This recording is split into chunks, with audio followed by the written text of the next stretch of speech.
Okay. Um,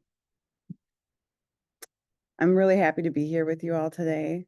Um, I'm like Nikuli, where this is one of my favorite places to be in the world. I um, left North Star formally in 2022 when I took on the work to um, lead the community trust fund that Nexus was chosen to steward by the Bush Foundation.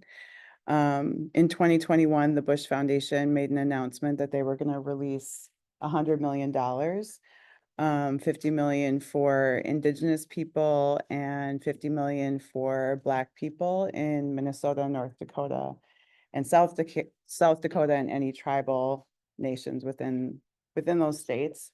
Um, and we were chosen to be the stewards of the funds for Black people in that region. And so I started in 2022 building out the team to do that work here at Nexus, and the infrastructure and the systems that we would need to be able to do that work. Part of the work that we did was we partnered with Research and Action, which is a Black and queer-led research and evaluation firm by Dr. Brittany Lewis here in the Twin Cities. As a part of the way that we work and Research and Action works, we established a community advisory committee. And that advisory committee was meant to represent the whole region. And so we have folks from across Minnesota, North Dakota, and South Dakota that have helped us design and create that program. And one of the essential parts of our process with the advisory committee was to start beginning having some discussions about what wealth even means to us. When the Bush Foundation put out this call, they didn't have a lot of stipulations, but they said that the trust fund needed to go directly into Black folks' hands and not regranted into 501c3 organizations. It was meant to, you know, help, address the barriers that have kept Black people historically from being able to either build or sustain or keep their wealth due to economic, physical, carceral violence, enslavement, all those things, prisons, redlining, Jim Crow, the GI Bill, all of that. And so we knew we needed to do that, but Bush also had initially a very kind of narrow idea of what wealth meant. And so when we did this engagement with the advisory and then later with community about does wealth mean anything different to us as Black people? And as you all are nodding, the responses were, yeah, it's much different than what a financial advisor might tell you wealth means. It's not only about how much you're able to pass down in terms of money. It's also about how much you're able to know about even where you come from and who you are. And so I just wanted to start with the Black wealth definition that we came up with.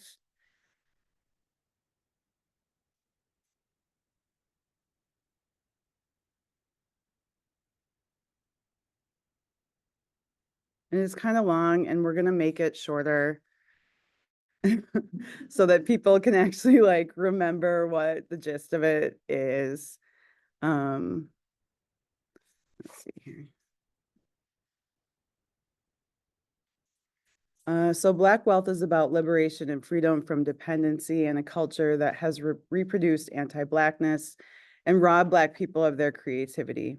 Attaining Black wealth is about restoring what has been stolen, rebuilding our communities, and reclaiming our right to self-determination. By reclaiming our ancestral birthright, we seek restoration as we heal from the loss and denial of ancestral knowledge, familial connections, and our most sacred traditions rooted in family, love, and community. Ancestral restoration enables us to take control of our minds, bodies, and soul. By reclaiming our sovereign rights, to take control over our lives and what we produce, build, or invent. We seek the freedom to reclaim the land, build new institutions, resource those institutions, and gain new tools and knowledge that can enrich the next generation and creatively decide what quality of life we deserve and what services we need. Black wealth is about liberation, restoration, freedom, and creativity to reclaim our mind, body, and soul, to heal from ancestral disruption and present-day displacement, to gain our right to self-determination through ownership of what we produce, build, and invent for our families and community through our creativity and excellence. I share that just because I think that as we go through the workshop today and we look at Black feminism, I think there's just like so much that ties into what this definition is that we create. And I also share that because if you are a Black person that has ancestry that you believe is tied to an enslaved ancestor through the transatlantic slave trade, and you live in Minnesota, North Dakota, or South Dakota, and you're ages 14 and up, please apply for the Open Road Fund. It opens on June 19th, 2025 again. So we're doing 100 gifts at $50,000 each. We've done 2 rounds. We're just finishing up bringing our second cohort through. So their money will be dispersed this year by the end of this year, and next year will be our 3rd. Right. Oh, I do have a quick question. Yep. Because we're part of the co-op, that wouldn't make us ineligible? It would not. Okay. Yep. We use random selection for our selection for the Open Road Fund. And we did that because we really didn't want to distinguish between the merit between an elder saying they wanted to remodel their home so that they can use a wheelchair in their home, and a young person that says they want to go to college. And so we're using random selection as a way to select eligible folks for the fund. All right, so now. There's a question in the chat. Okay. Help with the conversation. Are you able to share the slides to the definition? Oh, yeah. When I what? Are you able to share the slides to the definition for the closed session? Yeah. Oh, for sure. Yep. Let's see here.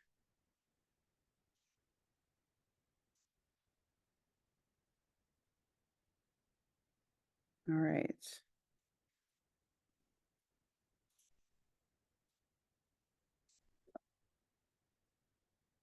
I do have a question. Mhm. Do we have an example of the definition of wealth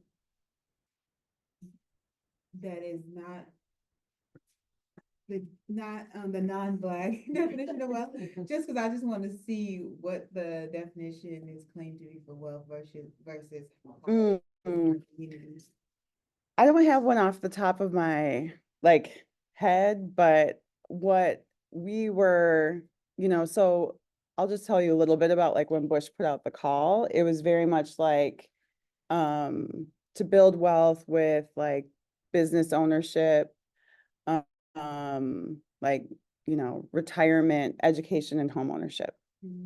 And so with the Open Road Fund and we based the fund and the program design on the definition, it broadened it a lot more. So people can use the funds towards health and well-being and cultural knowledge. They can use it towards education, but it doesn't have to be formal education. It could be providing funds for themselves to go through apprenticeship or be trained in something that they really wanted to learn. So it could be an informal or more cultural educational format. And so that's kind of where the distinction for us came from. And also that it was really clear that people felt like a form of wealth for us was knowing who we are, or being able to even have some time and resources to learn more about where we are as much as is possible. This is a little bit more personal to you. Mm-hmm. How do you feel about the random selection process? Um, yes. So the question was, um, the, a personal question was, it was framed as a personal question about how I personally feel about the using random selection. Um, personally, I feel like it is the right approach to making the selection. The funds are designed to address historical harms against Black folks. And so, I feel like for me, capitalism is a rigged game. And I think that, we should not just choose the people that have been the best at winning in capitalism, to be selected to, receive these funds. I think that also it signals for us in our practice that we hope that this is like the first of many opportunities for our community, that this won't be the only time we're given $50 million to address some of the harms that have happened against us in this region. It's a drop in the bucket for what we really actually need. And so for us, it's like a practice of abundance and hopefulness that there'll be more coming. There are folks that really disagree with that approach, and that we should, probably in their mind, award the best capitalists so that we can see the best gains in terms of wealth building.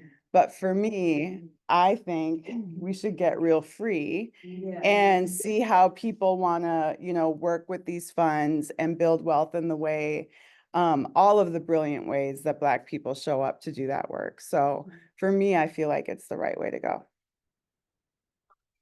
Sorry to raise my hand, but I'm thinking about a particular situation in which maybe you have two people and one has struggled just a little bit more than the other in life. Mm-hmm. Let's just say. And that's where I find it difficult to be random, where there might be some people who really, really need the help. What is your take on that? So my take on it is that the fund is not income qualified, and that is for a specific reason. We know there are some Black folks that are doing fine financially. We know there's not usually more than one or two of those in our families, right? And so, um, and that's just looking at numbers. Statistically, like the wealth gap is so huge that it is not like it's not like me undermining what we do and who we are, or what we can do, or the wealth that people have built by saying that, but it's just knowing that there's not a lot of wealth in our community, period. And so if we do end up giving the gift to someone that maybe from our vantage point is doing okay financially and is stable, our belief is that they often are supporting many other people that they love and care about. And so they are wealth building gifts. They are meant to build wealth as we've defined them. And we think that everyone, all of like our community, everyone deserves the opportunity to do that. But I hear you. Yeah, I'm not for or against. I'm playing devil's advocate in order to see how the thinking process. Mm-hmm. Can I ask something real quick? Um, I think also. Sorry, we had another question in the Zoom. Are you okay waiting for a second? Okay. If it's directly to that thought, maybe I can pass it. Chipo, we see a question. I was just gonna say, by just being a grant writer and working in nonprofit, it also puts us in a position to like pimp our pain. And so you don't wanna do that either. I feel like a random selection just makes the playing field a little bit more easier, because then you're also, or Nexus, right, will be in a position to be judgment of whose struggle is more important. Yeah. And nobody's is. It's like we all struggling in some form or fashion, so. I love that. I love it, because I know that there's a very, very good reason, right? Mhm. And I often have imagined, having a lot of money and giving it away. Mhm. And like, how do you make that decision? Who is more deserving and who is, and you have to judge. Yeah. You can't. So, I really appreciate, what's your name? Nakaria, I really appreciate that answer. Thank you. And there was a question on Zoom. Chipo, you're up. Yeah, I wanted to know if the fund allows for individual and community healing, wellness, kind of like spiritual healing, trauma healing, that kind of those kinds of those kinds of projects, services, you know, mental health services.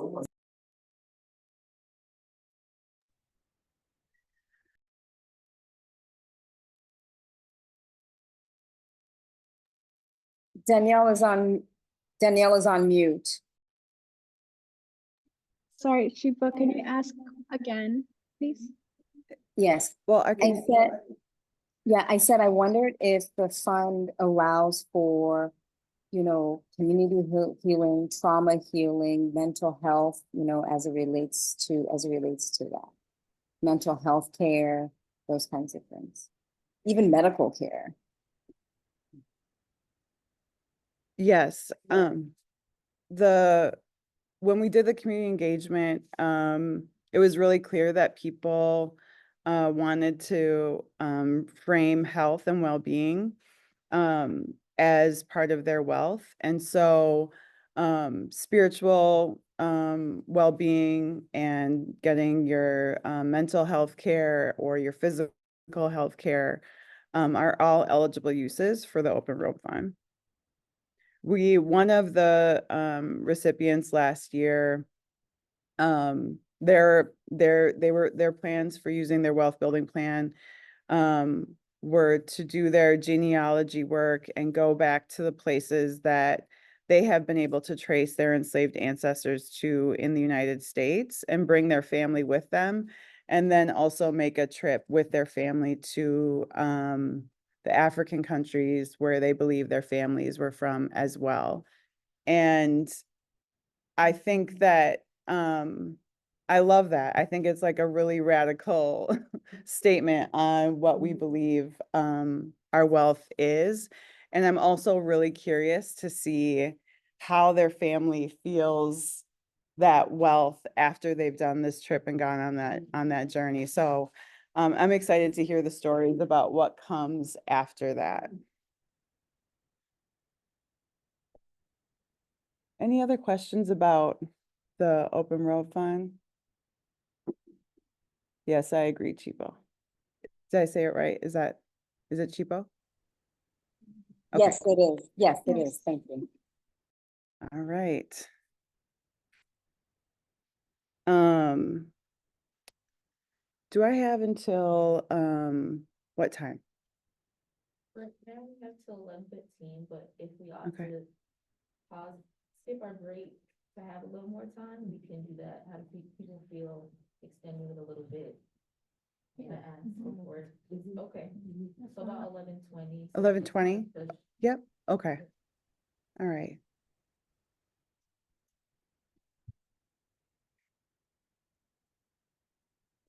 I don't know why. There we go.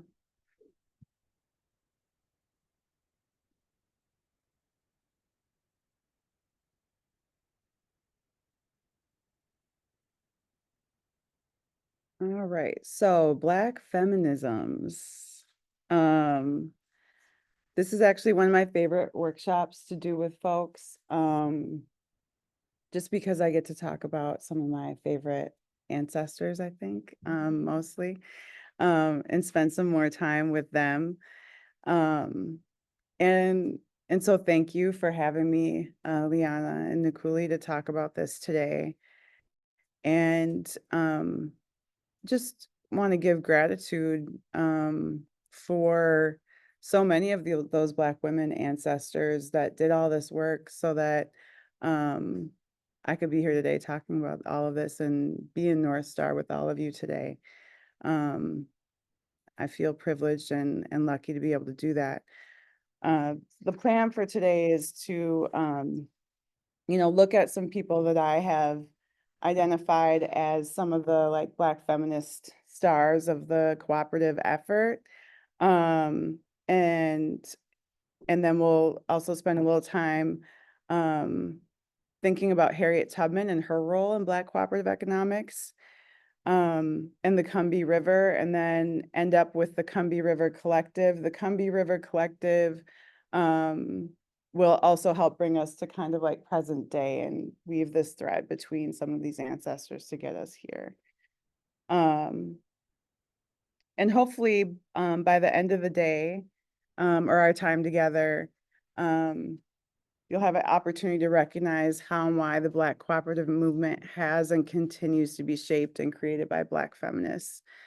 The Black cooperative efforts continue to be informed by Black feminisms, and that helps our movement to be more intersectional and spaces where we can practically work for our collective liberation. These words get thrown around a lot. Do folks have like a sense of what, when people are tossing around the word intersectional, what that even is supposed to mean or why that's a good or bad thing? Systems or different things woven together. Absolutely. Yeah. What? Reiterate the question. Oh, sorry. How systems and everything are woven together. What was your name? Yeah. Cynthia shared that.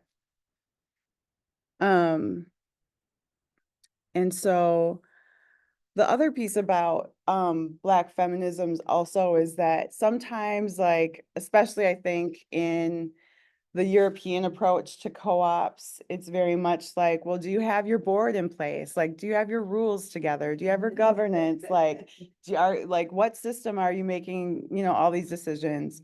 And having a system for making decisions, having an understanding around how you all are taking care of your co-ops is wonderful and great and plays its role.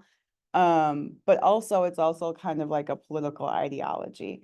Cooperatives can be, and they often have been. And that cooperatives, different than just like a business, are typically always tied to trying to solve for some kind of social or political issue too. And so they've always been deeper than just like making money. And I think that's also why, like, we have seen, like, from the freedom movement, and we'll see later today, even with Harriet Tubman, that cooperatives have always been linked hand in hand to our efforts to organize and get free, especially here in the United States. So this picture, if you can't read those tiny, tiny words, it's some Black women holding a beautiful quilt, and they're called the Freedom Quilting Bee. It's a Black-owned textile cooperative that was created in the civil rights movement as a way for poor Black craftswomen in the Alabama Black Belt to earn money for their families. I'm obsessed with quilts also. And then this is just reiterating that North Star is a place for practicing and learning and understanding intersectionality, and to become better at how we create more spaces for collective liberation and cooperatives. And this is a photo by Clifford Prince King called Safe Space, And it's in the Los Angeles County Museum of Art. Um,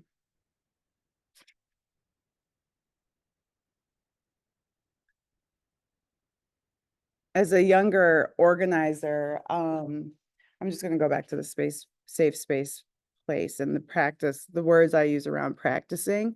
As a younger organizer, I got trained by, to do community organizing by honestly a lot of white guys and older white guys. And, there was a lot of useful lessons that came out of those spaces. And, but there was also a lot of like, you had to do things a certain way. And often those were like a very like white way of showing up, to be able to address power and fight power and change power. Like you kind of had to like mirror white power to be able to build black power, right? Was a little bit of what I took from that. And it's been wonderful to grow into different spaces and be able to be in different spaces where I've been able to learn how we organize differently from different folks. And I think one of the most important things to me now is to just continue to try and figure out how are the ways that we make spaces much more inviting and where we feel like we can be our whole selves and honor like our different experiences to be able to organize and create co-ops together, or to create change and build change together, and that everyone should feel really welcome. Um, um, So throughout the Black freedom movements, many of the most significant leaders have used economic cooperation to provide for both the material needs of their communities and as a political strategy. When you've got 400 quarts, I'm reading the quote now in the collard greens. When you've got 400 quarts of greens and gumbo, soup canned for the winter, nobody can push you around or tell you what to say or do. And that's from Miss Fannie Lou Hamer. And from what I understand, Fannie Lou, um, um, always had a garage full of canned foods and things like that. And she was a farmer, a gardener, or whatever. But when people hear this quote, what do they think that means? Or what does it mean to you? What was the question? I'm sorry. So the quote, about like, if you have all this food stored up, when you've got 400 quarts of greens and gumbo, soup canned for the winter, nobody can push you around or tell you what to say or do. What does that mean to you? Self-reliance and self-sufficiency. Mhm. How does it make you more free? Like you trading your time for other things. You can use your time for completely different things other than just survival. Yeah, Don't rely on anybody else. you don't have to rely on anyone else. Starved into submission. Mhm. Got your own power. Mhm. It Mhm. makes me think about a folktale about Beer Rabbit and Beer Bear, where Beer Rabbit convinces Beer Bear to farm. And he says, hey, I'll take everything off the top and you take everything off the bottom, but then Beer Rabbit has him grow things that grow up. So he takes everything off the top. And he said, hey, you fooled me. And then he said, okay, well, this time let's grow. I'll take what's under and you take what's on top. But he give him seeds where the crop grow under. And the bear said, you fooled me again. And Beer Rabbit just walks off. Well, all the crop. That's what it makes me think about, right? Like you can't take what I'm feeding my family and now I have what can feed your family. Yeah. And now you have to pay me to feed your family because I have what I need to feed my. Wow. Mhm. That's good.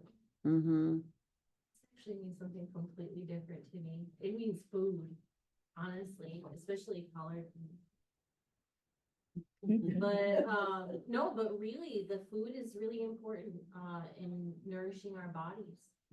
Mhm. That's true, because one of the ways they trap us in the healthcare system is by giving us tainted foods, GMO foods that are filled with processing, and so I guess it is more than just not starving, it's also being you know, your own doctor. Yeah. Mhm.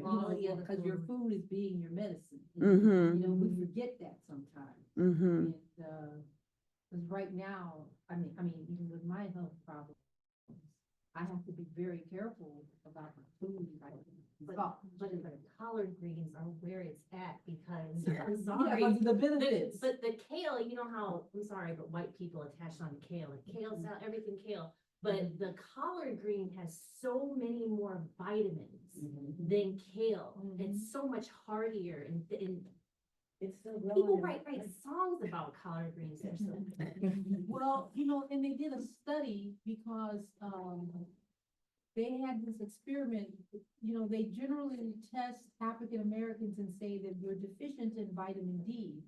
And what they found out is that when they did all of their, lab things, they had very few Black people in the group when they did their initial studies. And we actually produce a different form of vitamin D than white people do. Because we don't store vitamin D in our liver. We store vitamin D in our skin so that when we go out in the sun, it activates immediately. They store theirs in their liver because they are, sensitive to sun. And so, well, they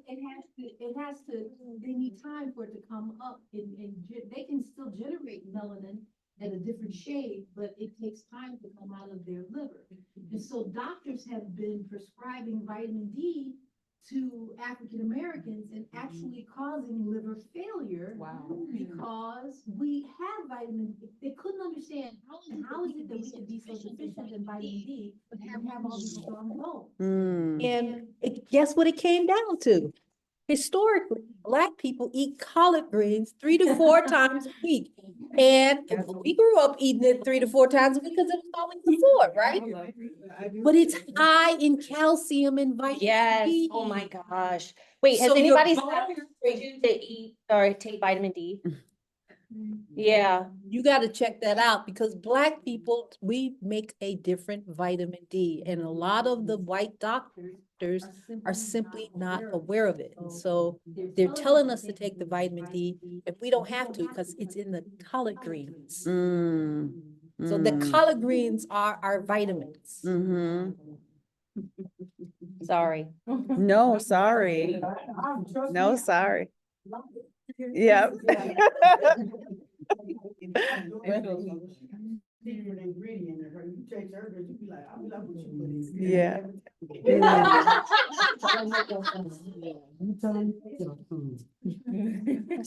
Thanksgiving coming up, and Thanksgiving coming up. This is incredible. So, there was a comment about you're empowered to support and help others.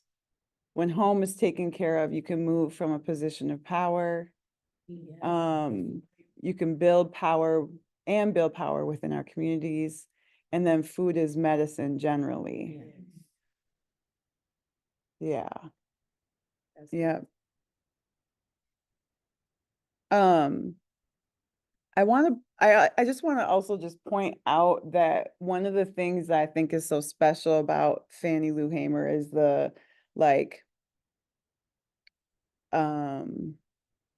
brilliant common sense simplicity of the way that she took care of community. She knew that people, if they were not eating and they weren't okay, they weren't going to be able to build power. And so I like to think she was serving greens and gumbo and political education all at the same time. And for me, in my experience, that seems to be a superpower of Black women. That brilliant common sense piece where also it's like, yeah, we're going to take care of each other because that's what we need to do or that's what we have to do.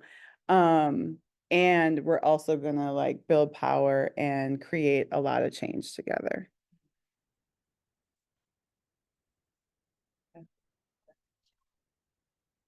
I love Fannie Lou Hamer, one of my top sheroes. Yeah, absolutely. Yep. So Black feminism, there's a lot of interesting ways that it is talked about. Some people don't like the term Black feminism, and I think because they tie it to white feminism. I think from my own perspective, the folks that have identified as Black feminist people and have put a lot of work into the academic theories or whatever else of it, I think are some of the most brilliant and badass Black women ever. And so I love it. A lot of people like womanist, and that was kind of a, a term created to counter white feminism, to kind of say we're different than white feminists because, again, like back to intersectionality, when feminism came about, a lot of times there was still a lot of leaving Black women's needs behind, not building their power, taking advantage of Black women, and a lot of harm that happened to Black women in the feminist movements, and that's still an issue to this day. Would anyone like to just read this? Black feminism is an intellectual, artistic, philosophical, and activist practice grounded in Black women. Femmes, how you say that word? Fems, yep. Femmes and non-binary people's lived experiences. Wait a minute. Somebody else. Okay, let me start over. Black feminism is an intellectual, artistic, philosophical, and activist practice grounded in Black women, femmes, and non-binary people's lived experiences. Its scope is broad, making it difficult to define. In fact, the diversity of opinion among Black feminists makes it more accurate to think of Black feminism in the plural. Yes. Thank you. I heard a lot of okay, all right, cool. And we have in that picture do people know the woman in the top left corner? Polly Murray, brilliant, and I can send links to more information about Polly. And then Fannie Lou Hamer is on the right there. We love her. And the bottom left is Charlene Carruthers. And then bottom right is the God, Toni Morrison. Sorry, I love her so much. Okay.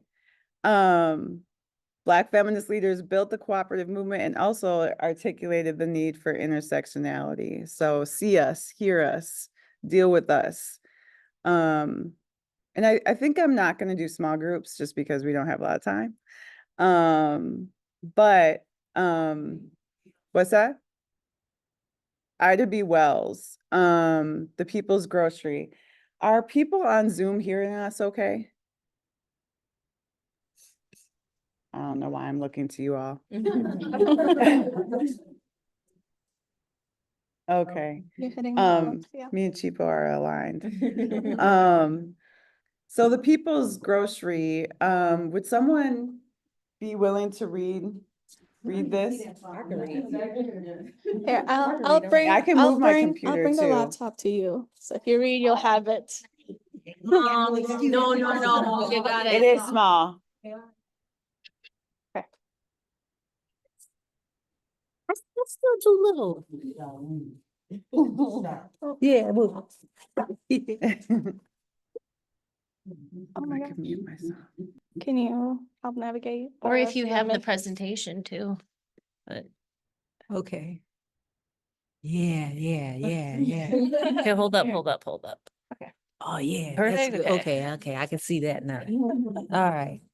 The People's Grocery, a cooperative grocery located just outside Memphis in a neighborhood called The Curve, opened in 1889, owned by 11 prominent African Americans, including postman Thomas Moss, a friend of Ida B. Wells.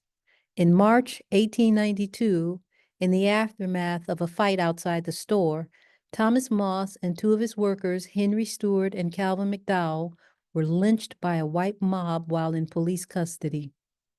The widespread violence and particularly the murder of her friends drove Wells to research and document lynchings and their causes. She began investigative journalism by looking at the charges given for the murders, which officially started her anti-lynching campaign. African-American journalists, newspapers, editors, suffragists, sociologists, feminists, and early leader of the civil rights movement. She is also one of the 60 founders of the National Association of the Advancement of Colored People, NAACP, in 1909. Wells was involved in many different groups focused on the equality of African Americans and women. She was a founder of the National Association of Colored Women's Club, which dealt with issues around civil rights and women's suffrage. In 1913, she founded what was possibly the first Black woman suffrage group, the Chicago's Alpha Suffrage Club. She was also a part of the founding of the National Association of the Advancement of Colored People, but later distanced herself from the group due to its white and elite Black leadership, along with the fact that she felt the group lacked action-based initiatives. Extra spice on Let's keep going, and would someone read about Miss Fannie Lou Hamer? I will. Okay, thank you. In 1969, Ms. Hamer, okay, sorry. In 1969, Ms. Hamer founded the Freedom Farm Cooperative with a $10,000 donation from Measure for Measure, a charitable organization based in Wisconsin. The former sharecropper purchased 40 acres of prime Delta land. It was her attempt to empower poor Black farmers and sharecroppers who, for generations, had been at mercy of the local white landowners. Ms. Fannie Lou Hamer was a survivor of multiple assaults by police and white terrorists, as well as a survivor of forced sterilization. She was an advocate for Black women and the importance of Black women's role in the movement in politics. Wow. Yeah, I don't know if people want to take a couple breaths. As I was reading that, I was like, that's, it hit me really hard this morning.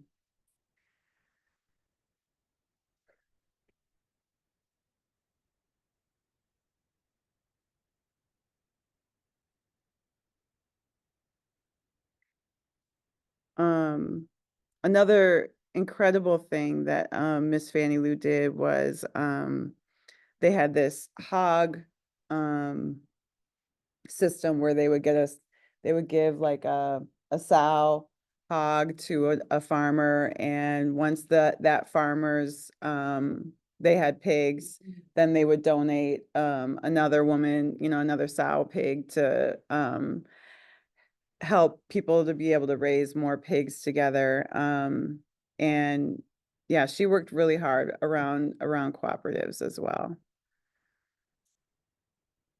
Let's see. And then Ella Jo Baker, also known as Fundi. Anyone want to read about her? I'll do it. Young Ella Jo Baker, aka Fundi. Young Negroes Young Cooperative Negroes League, Cooperative League, 1930s. 1930. Goal was I to can form read a off the local screen there. coalition. Goal was to form a local coalition of cooperatives and buying clubs to gain economic power through consumers' cooperation. The process of setting up co-ops, establishing common priorities for those involved, solidifying democratic methods of decision-making, and building communications networks encourage people at the grassroots to engage in social change and transformation, changing themselves, each other, and the world around them simultaneously. Ella Jo Baker. Later in the 1960s, Baker was a founder and advisory to the Student Nonviolent Coordinating Committee. Baker encouraged young people to struggle against tendencies towards elitism and male domination. Thank you. Today I do, I don't know. Tomorrow we'll see. And then later, in 2022, Ella Jo Baker was inducted into the National Cooperative Business International Cooperative Hall of Fame. as the first unsung cooperative hero. Mhm. So I have a few questions here. As we learned about a few of these folks, Ida B. Wells, Fannie Lou Hamer, wondering if you all could share some feedback around who does it serve to keep Black feminism and cooperatives hidden or the history untold? I know for me, what it did was, prevent me from understanding, because as you're growing up, you're like, why hasn't anybody ever tried this? Mm-hmm. And they keep telling stories, and I mean, and having a white mother, there was a lot that she didn't know and didn't educate herself on. And so, just finding out about Tulsa riots, finding out about all the times that when we have started something that was good, they've come and destroy it. And so if they keep it like, I don't know why they've just never gotten it together. It gives it keeps you from thinking things are possible. If we were all aware of all this stuff ahead of time, like when we were growing up, we'd be like, yeah, and we're gonna do this more, we'll keep it going. But I think that's what it serves, I guess. I think, Cynthia, sorry, I want to lift up some things in the chat and then I'll come to you. From Chipo, white supremacist systems, of which capitalism is the foundation. From Vanessa, our oppressors and anyone who benefits from keeping us in an oppressed state. And Chipo agreed and said, sadly, that's some of us. So I'm gonna pass it to Cynthia. I basically was going with Chico because what it does, it keeps the inferiority going, where it's serving their purpose. It's not serving us. It's a disservice to us and to our communities, in BIPOC communities, and our future generations. I was gonna say, one of the things that I did was study The ideology of white supremacy and their ideology of the manifest destiny of whites.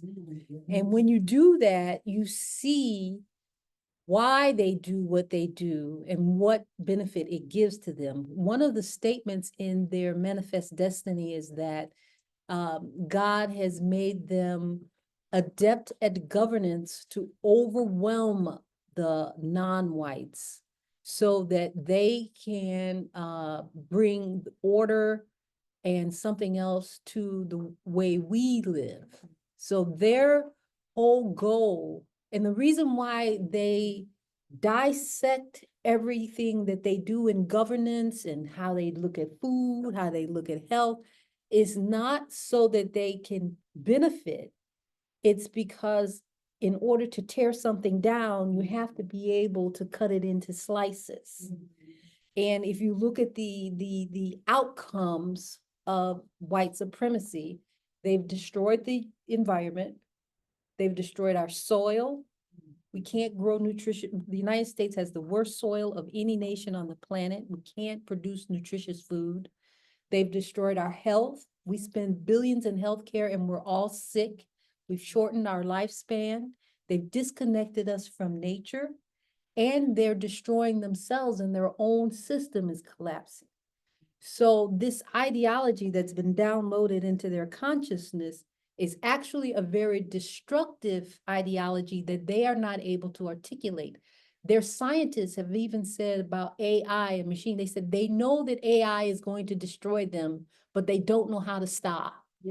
So that tells you that it's a self-destructive type of thinking that they can't control. And so we should not try to emulate what they do in cooperative purchasing or cooperative agreements, because their structures, they may be very detailed in the fundamentals about who controls what, but it's not structured to force community behavior.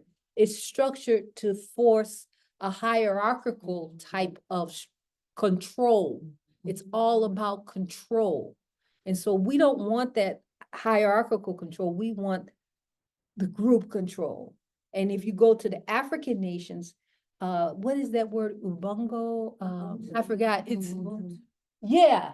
And you know, the concept of doing things as a group. Yeah. You know, where the leaders step back and wait for the Thank you. group to get the decision, I and then am the leader as you is are. held accountable for enforcing, implementing the decisions of the group. The group controls. And that's just the opposite of a hierarchical thing. So everything in the manifest destiny of whites is that. Sorry. It's okay. No, thank you. Appreciate it. No. I think to just kind of follow up on What you're saying, Charlotte, yeah, um, is thinking about the myth of bootstraps and individuality, which just is what leads everything in the US. Thinking about, as you were talking also about African nations and how really we are all about the collective. It is us, not I. It is we. And that burying that, suppressing that intentionally over many, many, many years, of course, has led to where we are now faced with the only option is to go back and get it. It's that whole Sankofa principle and do what we know works for us.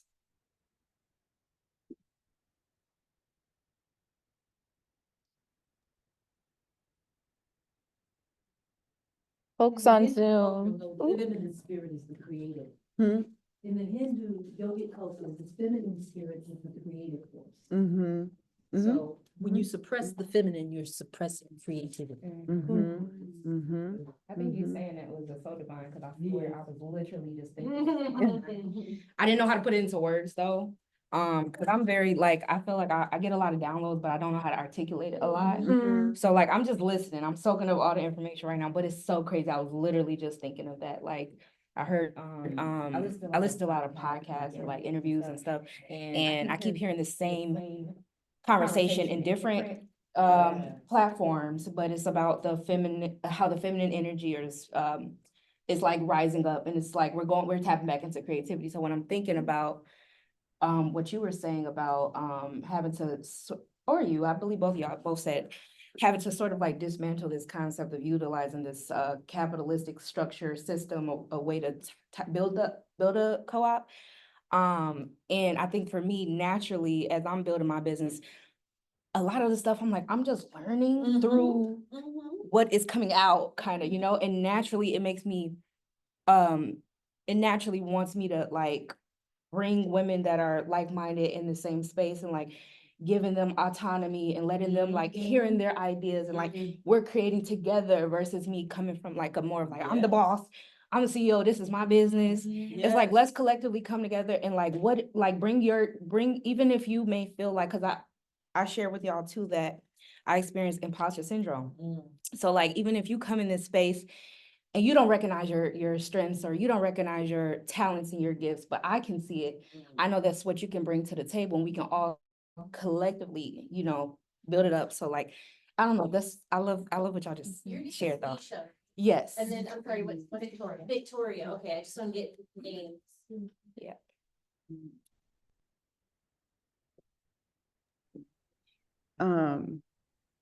Were there people in the Zoom that wanted to speak? I didn't see any. I saw you ask the question, but I didn't know if anyone had hands up Yeah, or not. we were, Folks on Zoom, if you would like to speak, if you could, you can come off mute now. I put stuff, Vanessa, sorry. I agree with put what you stuff in said. the That chat. was So you put something in there. Uh-oh. Yep. Yep, sure. Mm-hmm. Oops.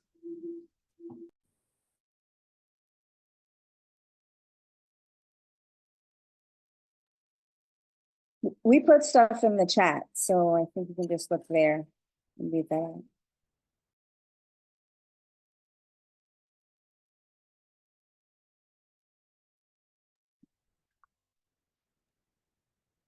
I'm gonna move us towards into Harriet Tubman. We can just wrap up with her.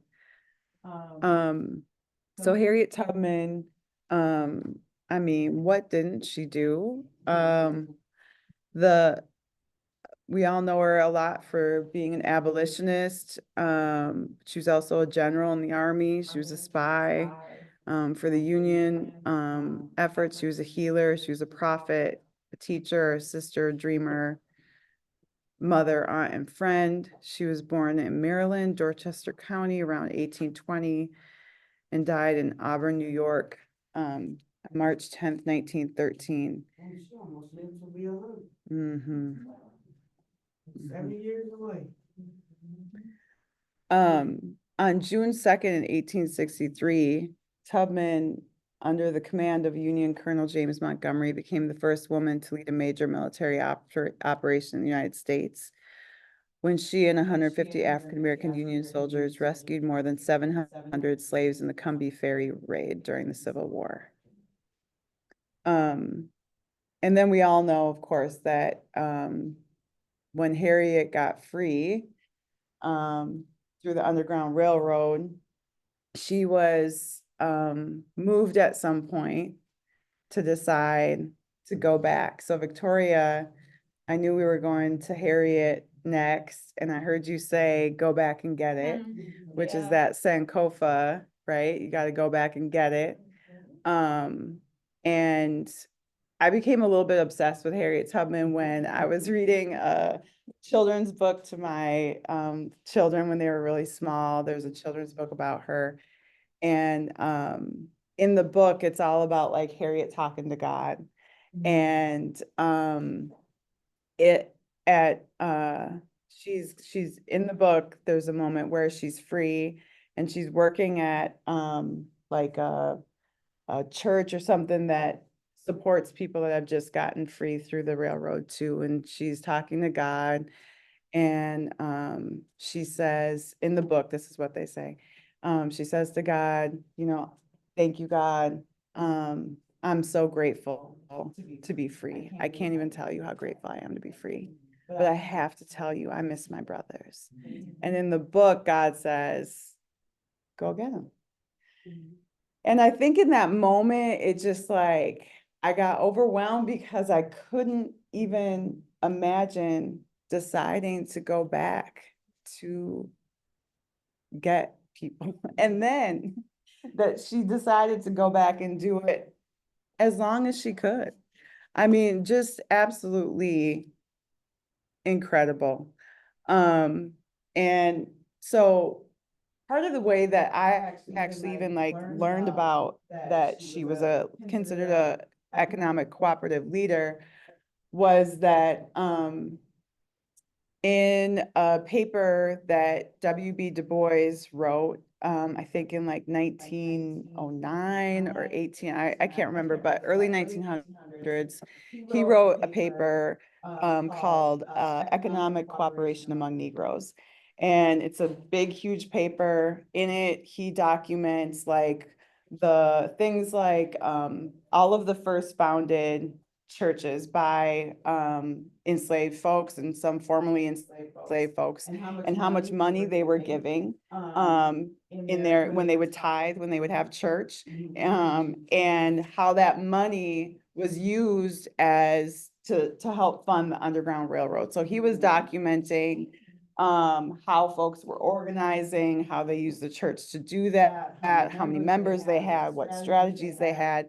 And in that paper, W.B. Du Bois talks about Harriet Tubman as the general of economic cooperation because she was leading the work on the Underground Railroad, and she was really helping us as enslaved African people to take ownership of ourselves through a very structured, cooperative, organized method.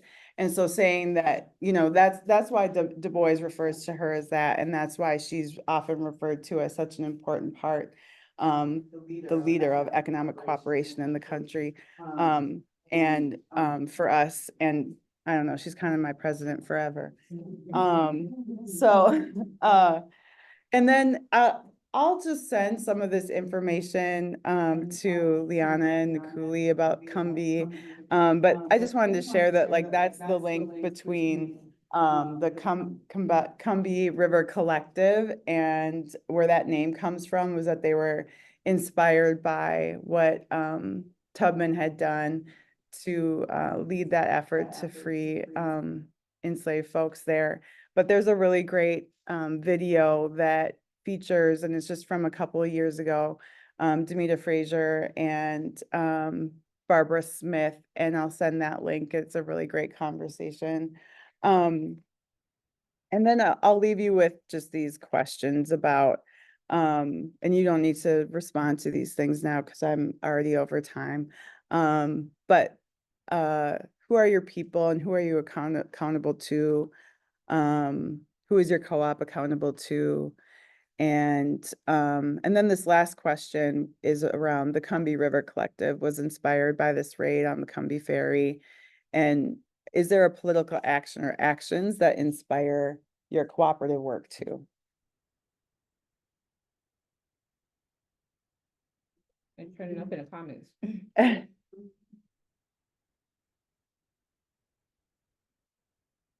That's right. Chico. Yeah, I like that. Yeah. No longer have to fight. Can you read the comments? Should have left behind our children. That's a good one. Oh, so she said, somebody put in the chat, says, my favorite, okay, I can't say it. It says, okay, another shared obsession. My fave saying is, I am no longer having fights in conversation with folks Harriet would have left behind or shot. That is true. I love it. Well, thank you all. I hope that this was useful to just like kind of maybe spark some connection, or like maybe hold deeper this idea of how Black women and Black feminism has shaped this whole economic cooperative movement and will forever. So thank you. Thank you. My name is Danielle Mkali. You was on a radio show before. I was probably talking about Open Road. Yeah, too much. Oh, yes, I was. That was a long time. I used to love Urban Agenda. Yes, so much. Yep, that's where I heard your name one time. You and I said, funny name. I did, I swear, but that's how I remember it. Ain't lying. That's how I remember the conversation and with you and Lisa Jones. I love that. In your city, yeah. Yeah. Yeah, nice to meet you. Nice. I was gonna say this, this was good for me because I don't know if I missed this subject in history class in high school and college or whatever, but it just landed differently, and I'm sure there was a lot of like just the scope of the information that I learned today was missed. You know what I mean? On purpose. Because yeah, it just allowed me to see with like a different perspective, from a different perspective and lens too. So I appreciate it. Yeah. Good. They made us miss it on purpose. Yeah. Yeah, for sure. What I also like about today's presentation is that I often, I'm not an academic. So all the academic jargon tends to turn me off because I can't connect it to tangible action a lot of times. So being able to see these people, and of course I've heard about them, but from an academic level, but to like, these are the connections they made. This is like the tangible actions that they did. I respond to that and retain that information more than like the labels, you know, or the jargon. We could start listing them, but I don't want to offend nobody, but you know what I'm saying? But it's like just intersectionality. It's a very important term, but I need to visualize it for it to have sense to me. Just as an example. I mean, it's, yeah, I'm not fighting the term at all, but you know. Yeah. I'm glad. Thank you. Isn't it funny, like when we had the Black History Month at school, it was always the same people. You know, it's always Martin Luther King, Washington Carver. It's the same people. It's like, well, well, Very we got it every February. It's the same names, and I didn't start looking into other Black idols until much later, especially learning from my mom. But Fannie Lou Hamer is one that I've been hearing a lot, especially since getting in the co-op, and then Jessica Gordon Nemhart, right? Her book, and hearing her mention. I mean, that was like her favorite co-op leader. And then when you read about the forced sterilization, you heard me say, oh my God, because that hurt. The idea around your children, it cuts so deep. And I'm still kind of like, I'm still processing it because I avoided having children because I knew I could not do it. I was like, nope. I don't have the funds. I don't have the presence of mind to do it. And it was just forced upon her, and it was forced upon me in a different way. So I kind of like really resonated with that, and I'm still processing it. And in the old days, they called that common sense mother wit. And Grandma it's- Lucy had it. yeah, mother wit. Yeah. And I found something else that aligns, that was kind of interesting. In the Hindu yogic culture, the yogis, they don't get educated. They don't believe in education. They feel that formal education ruins their common sense and their intuition. And that no, they do. If you have a real good yogi, that's yogi who never went to school, because they feel that school cuts you off from being able to sense and learn intuitively. Yep. And the same thing exists in Black women. If you look at ancient Egypt, that symbol that Prince used to have, that's an ancient Egyptian symbol that signifies the nurturing nature of the womb and of the Black woman. And so what Black women were considered the nurturers and creators of so much. They carried seeds of the vegetables that they wanted to have in the new world. When they were on ships, they braided their hair and hid seeds in their hair. When they were, Harriet Tubman was carrying people through the Underground Railroad. They use the fancy designs that we use when we braid our hair, our cornrows, as maps to tell them which way to go. So the Black female was real critical part of the survival of our group. Yeah, that's why I teach my kids and my family that it's okay that we're matriarchal people. And anytime I honor my family, I say, oh, my founding mothers, right? Because in this country, we talk about our founding fathers, but learning about intersectionality in high school, and a lot of my books was given to me by a white woman. Learning about intersectionality and it being the root of my artistic career, it's very important that I name, like, I come from a long line of Black women. They're our founding mothers. We honor them in all that we do. Because in patriarchy, we're supposed to honor our founding fathers, but it's really, right? Patriarchy is part of the ideology of white supremacy. For sure. They Yeah. remove the female from being at, the head.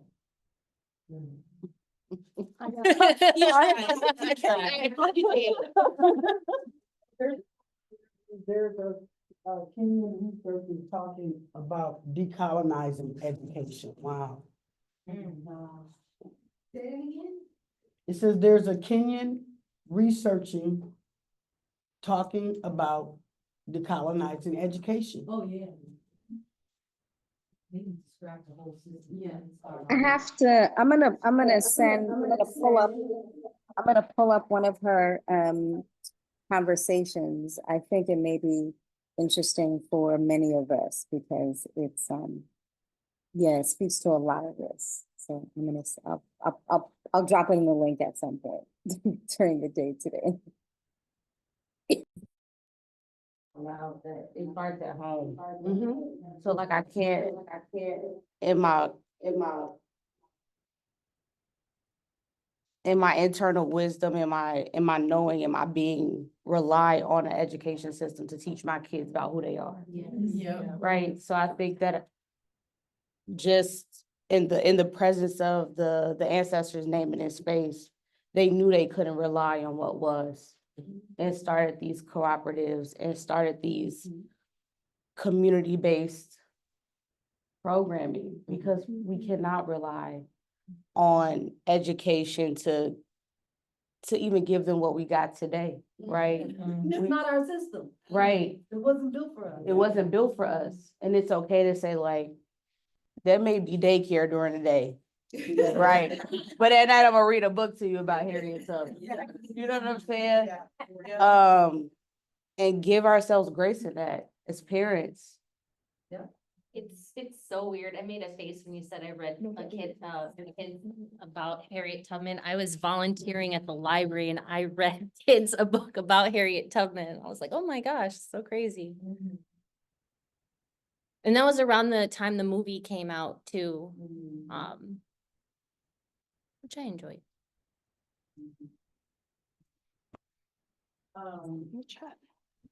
I've turned over I'm She's not done. driving this anymore, but I was just gonna say one other thing was that there are recordings of Fannie Lou Hamer singing on Spotify. And so if you ever want to listen to her sing and sing with her, that's a real sweet thing to do, I think. I enjoy it. It's nice. I want to be able to name leaders in female Black co-op history. Because we can name the people we've heard in school during Black History Month, but I still have to memorize these names so I could say these, you know. The recording of the presentation that you guys did, yeah. Is that? Yeah, I'll share my slides and the link to the other video that I never, for as long as you've been here, I always try and do too much. But the link to the video, I was only gonna do a clip, to be fair, because it's like an hour and a half long, but but I'll send all that stuff and Leon and Nakuli can share with all of you. So yeah. Thank you. Yeah. Thank you all. Thank you. Thank you, Cynthia. Thank you, everyone. Yeah, this is great. Is that a movie?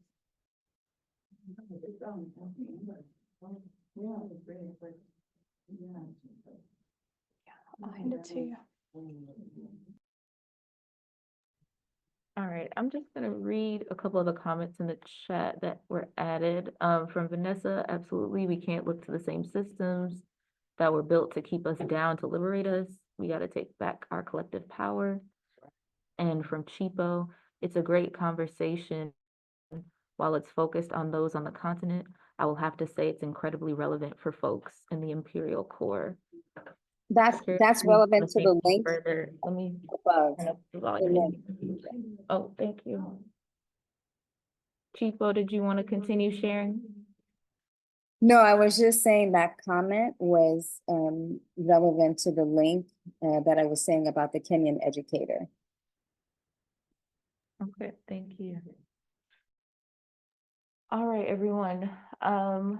We are gonna take, we're gonna pause on the small groups for the morning. We're just gonna incorporate that time into later, because I feel like we wanted to honor also what was happening, emerging in the space. So lunch is being set up. I would say let's just take now the time we have our break. We're good. Lunch will be starting at 11:45, but we have an additional 10 minutes for a break.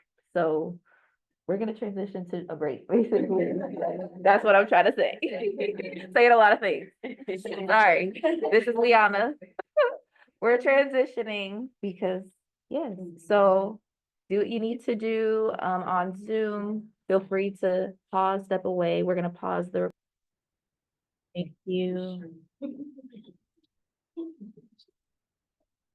And I'll pass it. Are you ready for Yeah, Okay, I'll pass it to Nicole. cool. Before we get, so everyone back, everyone feeling nourished, people feeling nourished. Are you all feeling nourished, both like with food and with the stories from this morning? Inspired is a word that came up. I will try to pass around the laptop to continue. But okay. Um, before we get into, we're going to be doing two things this afternoon. So I'll have a presentation just to ground us all in co-ops. I'll continue grounding us in co-ops. And then Liana will have an activity for us, which is in the book. So we're finally going to the folder that we made for all of you. But before I do that, I don't know, I'm still feeling really inspired by the conversation this morning. So I'm just wondering, as you all were taking your break and eating, and as folks were, taking some time, was there anything else that came up for people that is resonating from this morning? It'll be basically today's session, like everything like flows perfectly, which I'm really grateful for. So yeah, is there anything that's resonating with you all right now?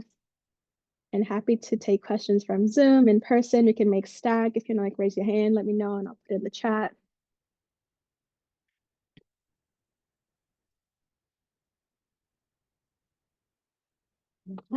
Yes, Sage. Keegan. I was looking at you and I was like, Keegan, in my head is Sage. Keegan, yes. I'm really excited about learning with and from all of you. Yeah, that's what I'm inspired by right now is everybody here. So thank you so much. Thank you very much, Keegan, for sharing. Is there Same anyone here, else guys. that has anything else that's resonating with them today so far? Okay.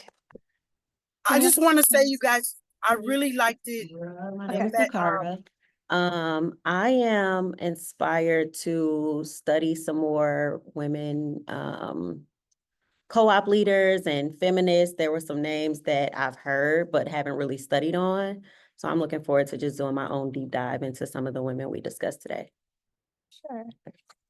I will say this afternoon, without giving away too much, we'll definitely be diving more into different co-op stories. So yeah. Also, please say your name before you My name is speak. Charlotte, and I just had a question on the material.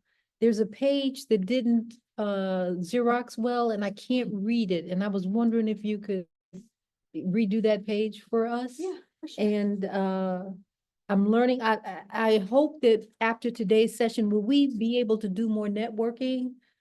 Okay, great, because I didn't get any email addresses or contact information yet. And I was wondering if we could do that.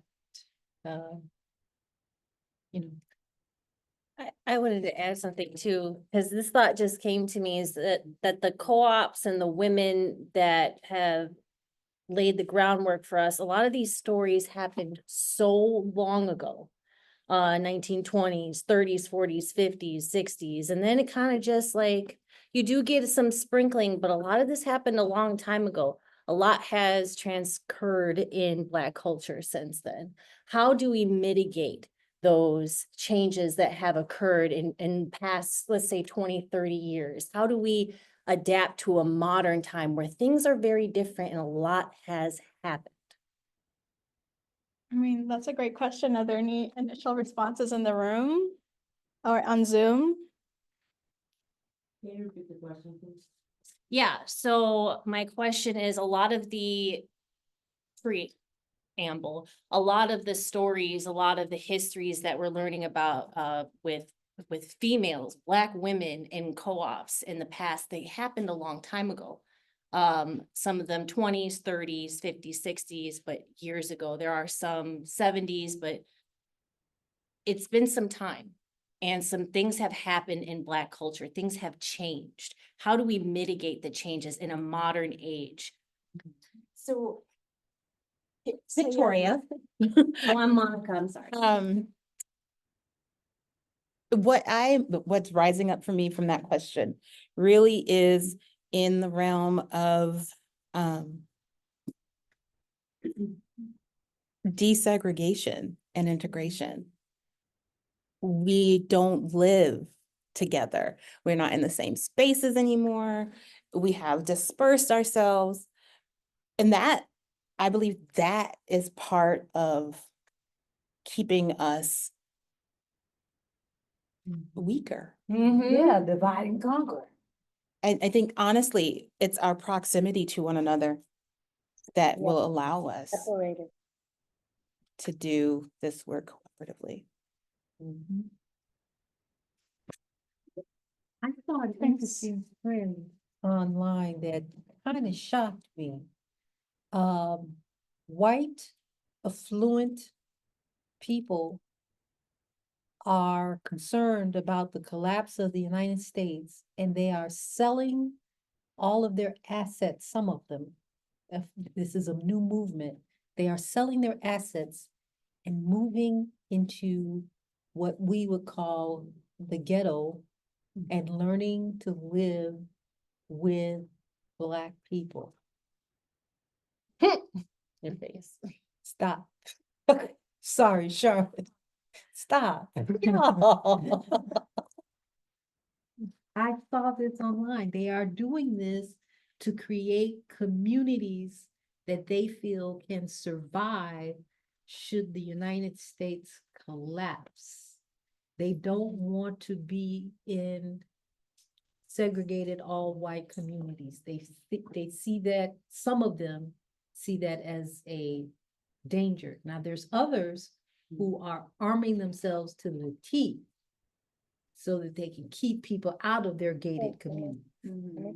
But I was shocked at the ones with, talking about professors and them people with money moving into the ghetto.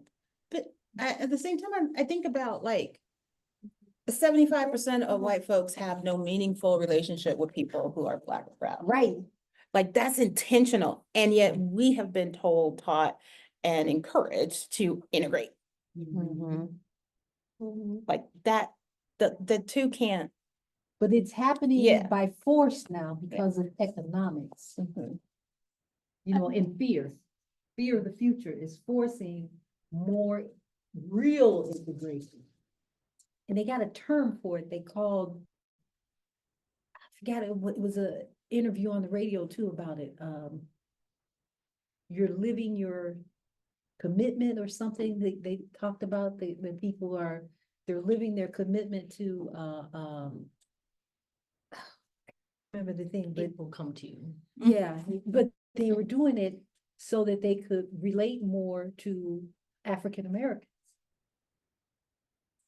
I think we also have some chat in the Zoom, so. Sorry, for folks on Zoom. Can you hear us? Can you respond?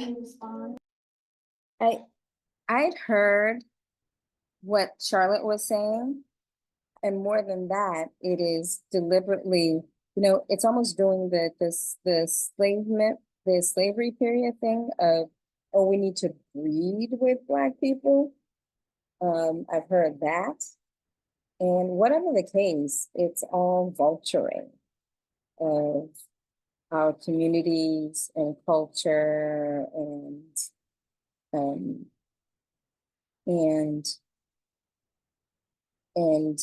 really our spirit. It's trying to attach to our spirits and our energies so they can survive, as opposed to doing the work of helping us build systems where we all can survive, but they're not interested in that. So.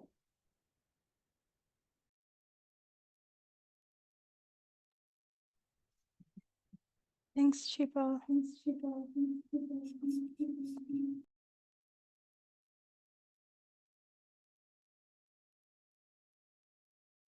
I'm going to transition us slightly, but I just want to acknowledge some of the things in the chat. Chipo, I'm inspired by the shared knowledge and awakenings, humor, learning, and energy. Katra, that we have so much rich history and can contribute to learn from one another and create a new way forward. The world is changing and I'm happy we're part of this movement. Vanessa, okay, the audio. Yeah, sorry, y'all. And then facts. Okay, thank you all for sharing. Okay. So I'm gonna transition us slightly. I don't have to be on here twice. I'm gonna transition us slightly just to talk more about this co-op stuff. And I'm just trying to share my presentation. Okay. I'm sorry? Sure. Sorry.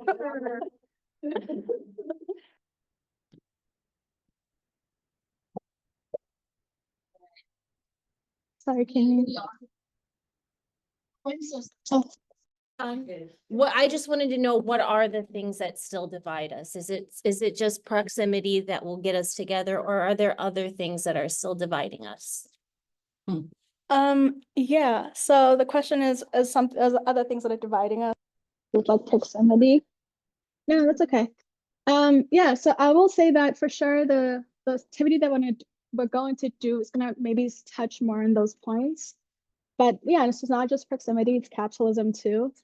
I don't want to give away too much. It's a kind of a fun thing that we're doing later. But yeah, capitalism.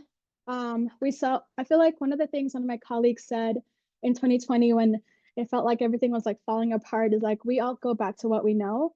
And in 2020, we saw like a resurgence of like mutual aid funds, for example.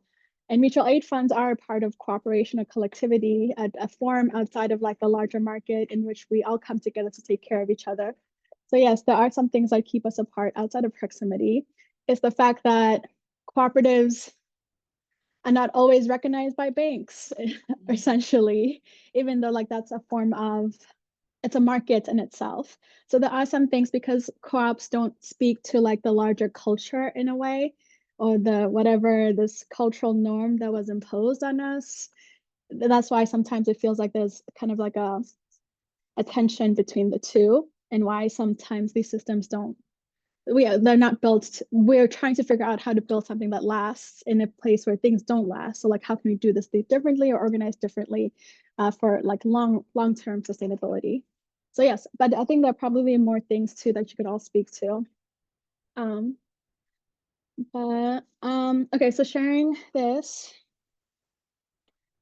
So just grounding us again in this Kamoja, which is on your notebooks, and something we hold true for North Star. And I think in the stories that Danielle was telling this morning, that we are each other's harvest, we are each other's business, we are each other's magnitude and bond.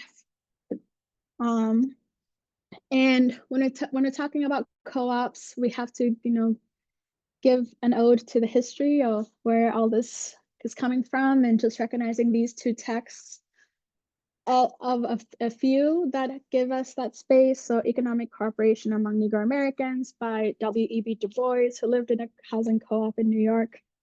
And Collective Courage, The History of African American Cooperative Economic Thought and Practice. But Dr. Nemhard basically has this beautiful anthology about the history of Black cooperatives in the US, citing the Underground Railroad as a form of cooperation and more. I will just note that normally we gift this to North Stars because this is like where North Star was born from. She has like a new edition coming out, so you'll get it. We'll just have to figure out when it's ready. Just wanted to make a note because I know there was a question about that earlier too. But essentially cooperatives, so what are co-ops? They come in many forms.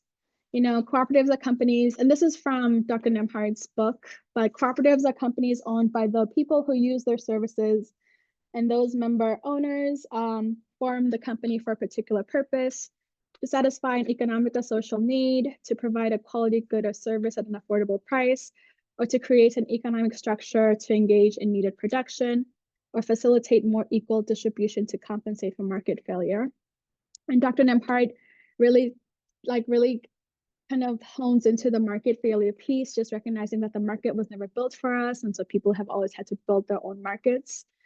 And co-ops, collectives, et cetera, come in different forms. Housing co-ops, worker co-ops, where the workers are the owner of their labor.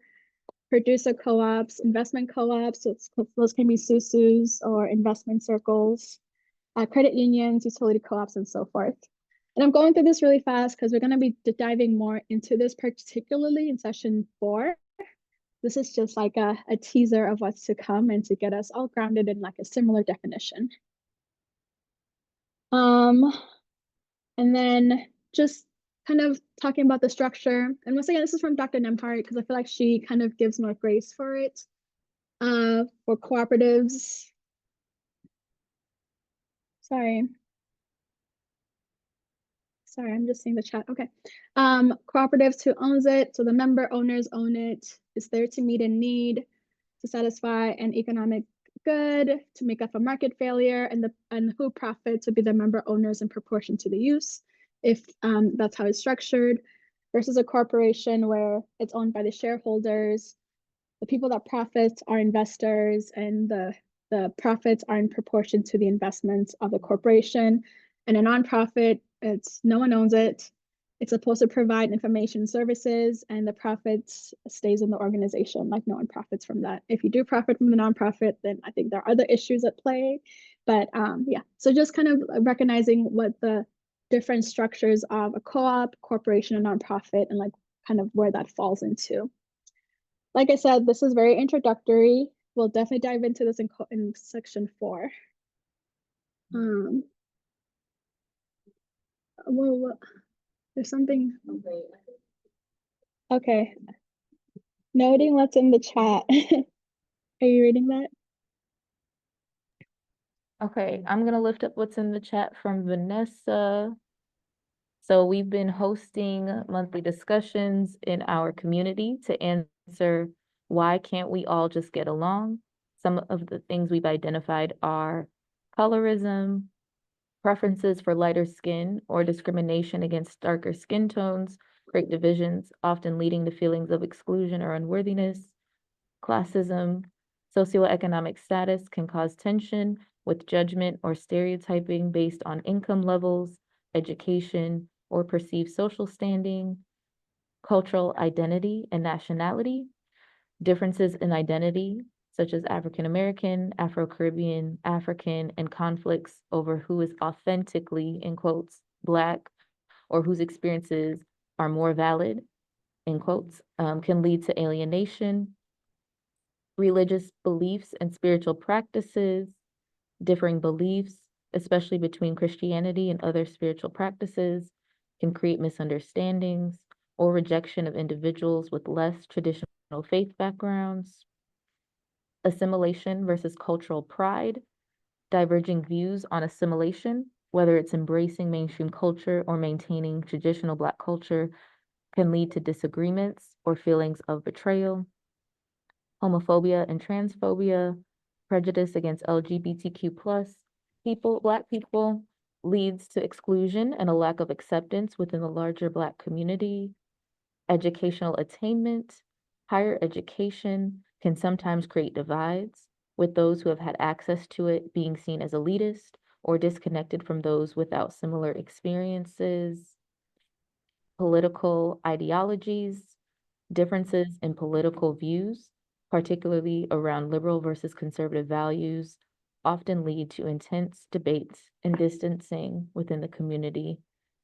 And SHPO, cultural identity, also known as diaspora wars. I'm wondering if Vanessa, you want to come off mute and say anything about that? We'll make sure we can hear. Just give us a second. 1 second here.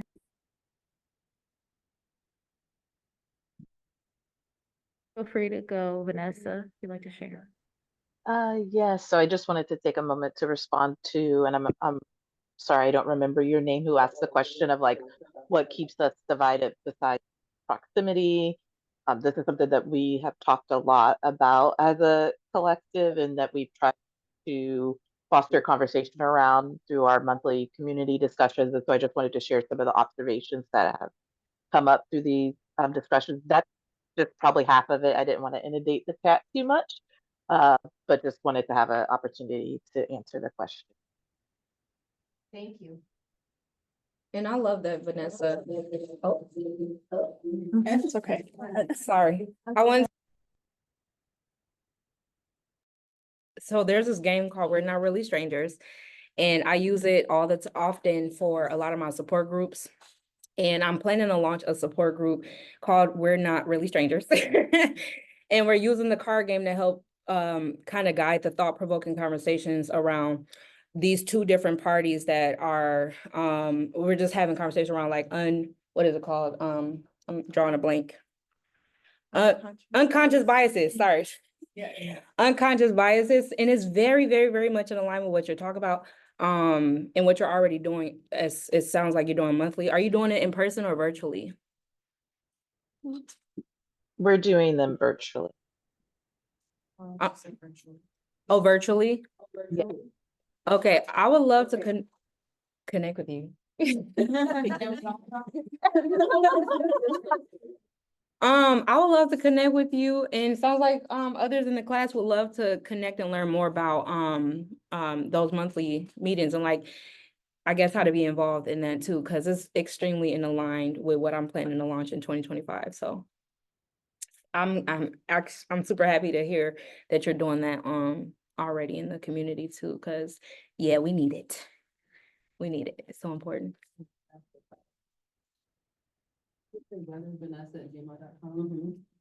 Okay.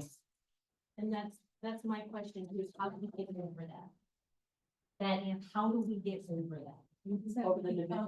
Okay, you have to ask it again, Sayana, I'm sorry. So was it Vanessa who had the long list of things that divide us? Okay, that's my question, is how do we get over that? I think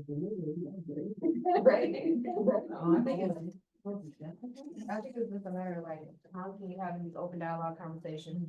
And I remember, the last time we were meeting, the biggest part of my concept of my framework is cultivating a safe environment, and like, what is safe? So everybody is able to identify what they need in order for them to be able to be, right? Because you gotta be in a space where you could just be first and foremost. And then within those open dialogue conversations, you just constantly get to the root of it. Yes. You know what I mean? Because it's like, it's a never ending, can feel like it's a never ending thing, like a rabbit hole, right? But Yes.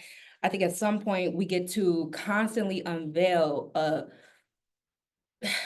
multitude of understanding, like get into the root of the why, because most of it is programming, most of it is unconscious biases, most of it is, I don't even know that I'm operating like this. I don't even know, like, it's just been learned behavior. So if you are vulnerable enough to have these conversations in those spaces where we can keep getting to the root of it, I think we can find answers to learn how to navigate it better. But as far as like just completely, I don't know what that looks like because we're not there yet, what it looks like if it's don't exist. But I think if we can constantly have conversations, make it normal, because we can normalize that, like having more healthy conversations around some of the stigma, some of the statistical thing, some of these programs that we've unconsciously been operating off of just based off our environments, lack of cultural awareness, because there's even within the Black community, there's a lack of cultural awareness. So just constantly having those conversations, and I think it takes for people to, you have to want to do that. The vulnerability is so important. And I am hesitant to be vulnerable at times because I don't want to share everything and then, not everybody's ready. Say it ugly. So Yeah, if you, feel it, yep. Use your intuition. You know when something ain't right. You could feel it. Mm-hmm. You feel it, just say it ugly. Sorry, can I pause for a second? Chipo has a hand raised. Cheapo.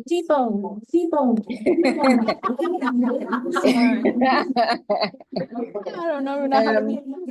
Yeah, I was going to say, yeah, it is that vulnerability, because in a lot of the work that I do, we do talk about, we talk about bringing humility and vulnerability.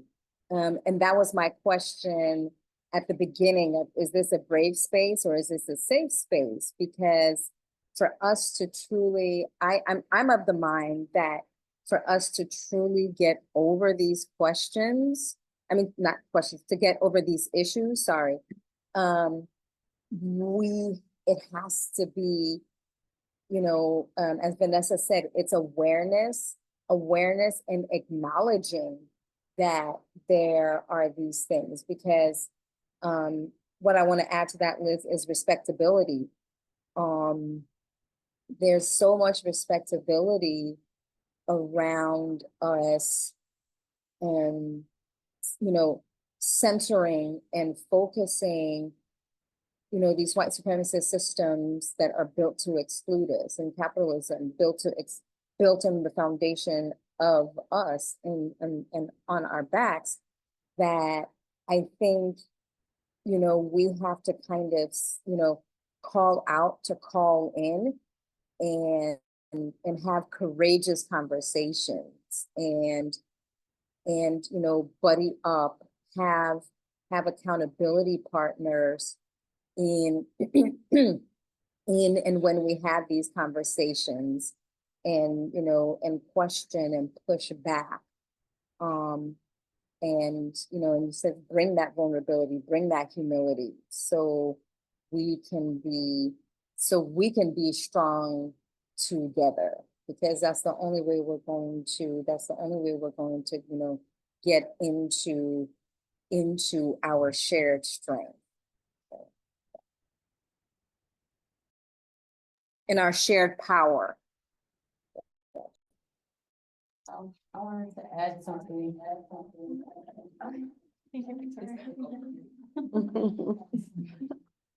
Hey y'all, it's Ishay. Where I find a lot of difficulty in like naming where we're like having conflict is that, similar to like the random selection process, we don't know if everybody is getting their basic needs met, right? So we're like bringing folks into these conversations, but some folks are like, I haven't ate. I don't know where I'm gonna live, right? Like they have like real foundational things to figure out before they can call into an awareness of like their unconscious bias, right?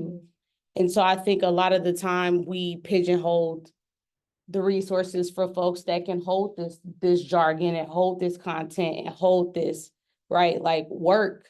And we leave out the people that's not ready to have these really deeply rooted, hard and brave conversations. And so I'm curious, like, when do we begin to bring in the greens gumbo, right? You know what I'm saying? Where do we begin to say, hey, like, are your basic needs being met? Do you feel safe at home? Yeah. Right? Do you feel safe in community? How has your community harmed you? How can we begin to like heal that before we start to, you need to fix, you need to fix, you need to fix, you need to fix. You know what I'm saying? Yeah. Because as stated earlier, it's only 1 or 2 people per Black family that's like actually doing well in a wealth, right, setting. And that's not even well in terms of like wealth in white society, right? So it's like, when do we begin to meet people where they are? Because I feel a lot of survivor's guilt. I'll talk about myself. I feel a lot of survivor's guilt. I'm around a lot of my family that came up here from Chicago with me. And I'm in spaces like this, and I go back and I'm trying to, we can do better, we can do better, we can do better. But they're still surviving. Yeah, they don't have the capacity. They don't have the capacity to read these books. They don't have the capacity to be in this space. So then it's like, I have to step back from off my white horse, and I gotta say, you know what, you are absolutely right. How can I be of service in getting your basic needs met? You know, because if we continue to like spearhead it and intellectualize it, I think that we will leave a lot of people behind. That's so good. So I just wanted to share that, but it's great conversation.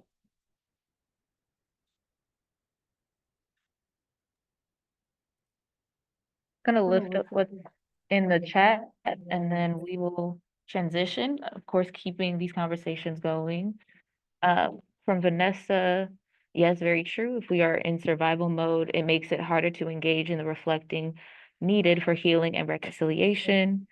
Chipo is commenting to you, Ishay. I love that. For me, that's the respectability and classism. Let's see, Chipo is still asking stuff. Let's see. For we have to have the basic vulnerability and humility and just ask the basic question, what do you need? And how can I help you achieve it? All right, everyone. Yeah, even the question of what do I need? People don't know necessarily all the time what they might need. Yeah, that's very true. All right, everyone. I'm gonna transition us to the cooperative gallery walk, which we've already started discussing Black cooperative stories with the Black feminist cooperative heroes that we talked about, and we will be moving through some more stories, incorporating some of those and others.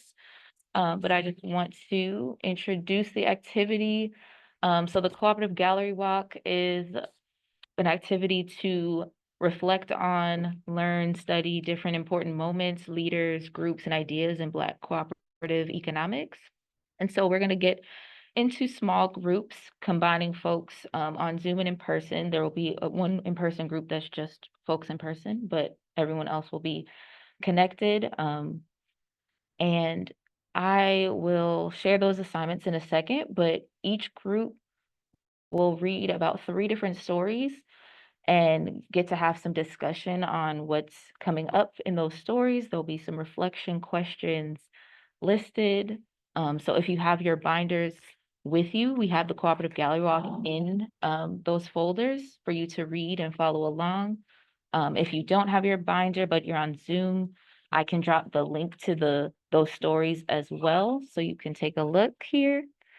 But yes, it is an opportunity to kind of dig into that study that we talked about. Yes, I'll drop that link. Dig into the study, understanding that Sankofa moment that we talked about, Victoria, that going back and getting it, that's literally what we're doing right now, and continuing. So let me just pull up the link here. Just 1 second. A lot. So Under session 2, they should start with Corporation Jackson. yes. So right to the, yeah, so for the folks on Zoom, under session 2. Oh,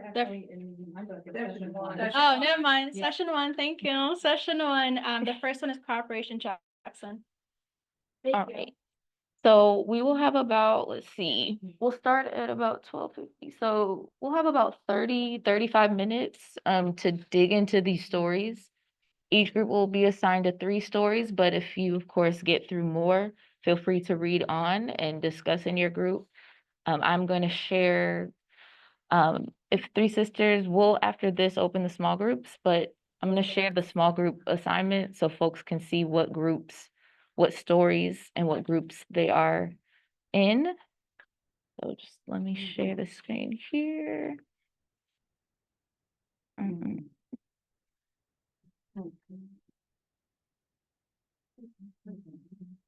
So let's see. Yeah. We also will be, let me see. So I dropped the link to the folder, the stories. So if you need to also open it, you can. So group 1 will stay in here in the conference room. So Ishay and Joanna, you'll be combined with some folks on Zoom, and you'll be reading Cooperation Jackson, Fannie Lou Hamer, Freedom Farm Cooperative, Combahee River Colony. 2 is the kitchen, which is just to the left and to the right there. Monica and Nakara, you will be joining in that group with folks on Zoom, and you'll be reading Wages Now, Prospera, Black Panther Party Survival Programs, and Federation of Southern Cooperatives. Group 3, open conference room. So that is, you go to the left and all the way down the hallway, we have a little open conference room. Charlotte and Sage, from the folks in person, and you'll be reading Cooperative El Guabo, Free African Society, and Annie Helen Burroughs, the National Institute for Women and Girls. Say that again, which 3 are we reading? So Cooperative El Guabo, the Free African Society, and then Nanny Helen Burroughs. So it should be right in order. I just kind of went through. Yep.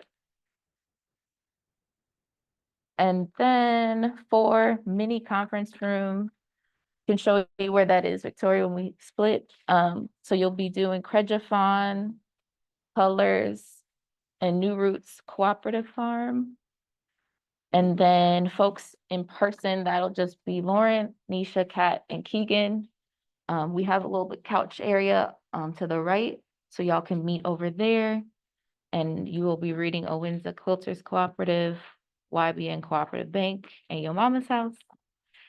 And of course, if you get through those stories, feel free to peruse and read others.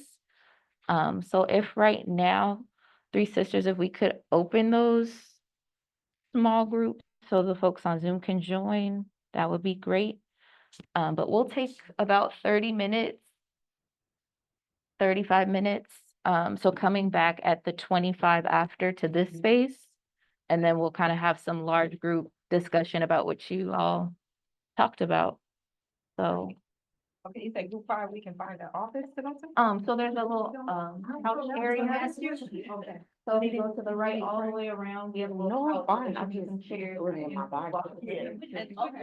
Which room? Yes. Open conference room. Let me just do a little. That's why I be doing my deep breaths. No, that was a little confusing here. Let me. Hey.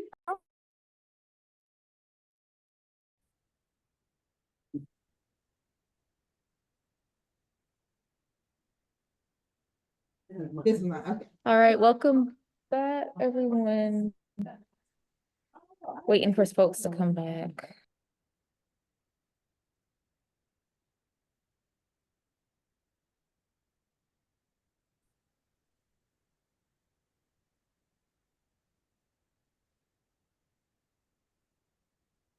All right. We are just waiting for some folks to come back in the room here, and we'll continue with the share out.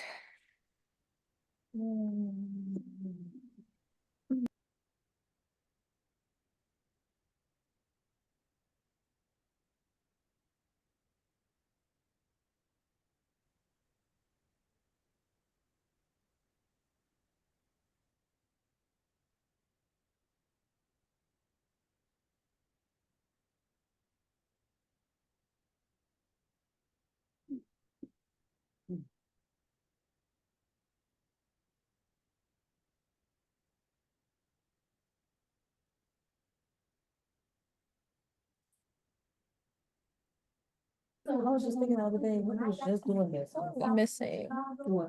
The application for this. All right, I'm just gonna check on some other groups real quick, and we'll get started in a minute here. Oh, okay. Yeah. Time for that fast? It drops my knees.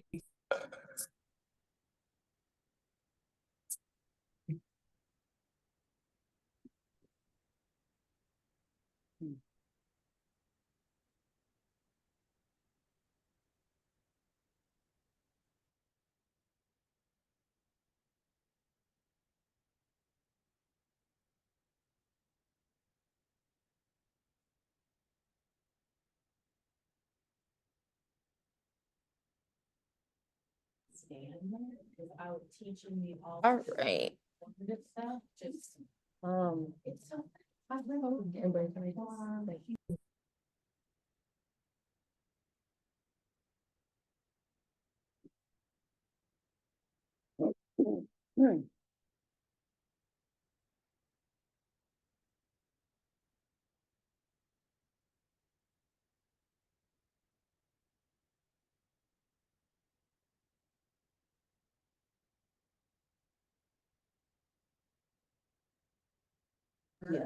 All right, sorry, folks on Zoom. We're just kind of waiting for the rest of the folks to come back here.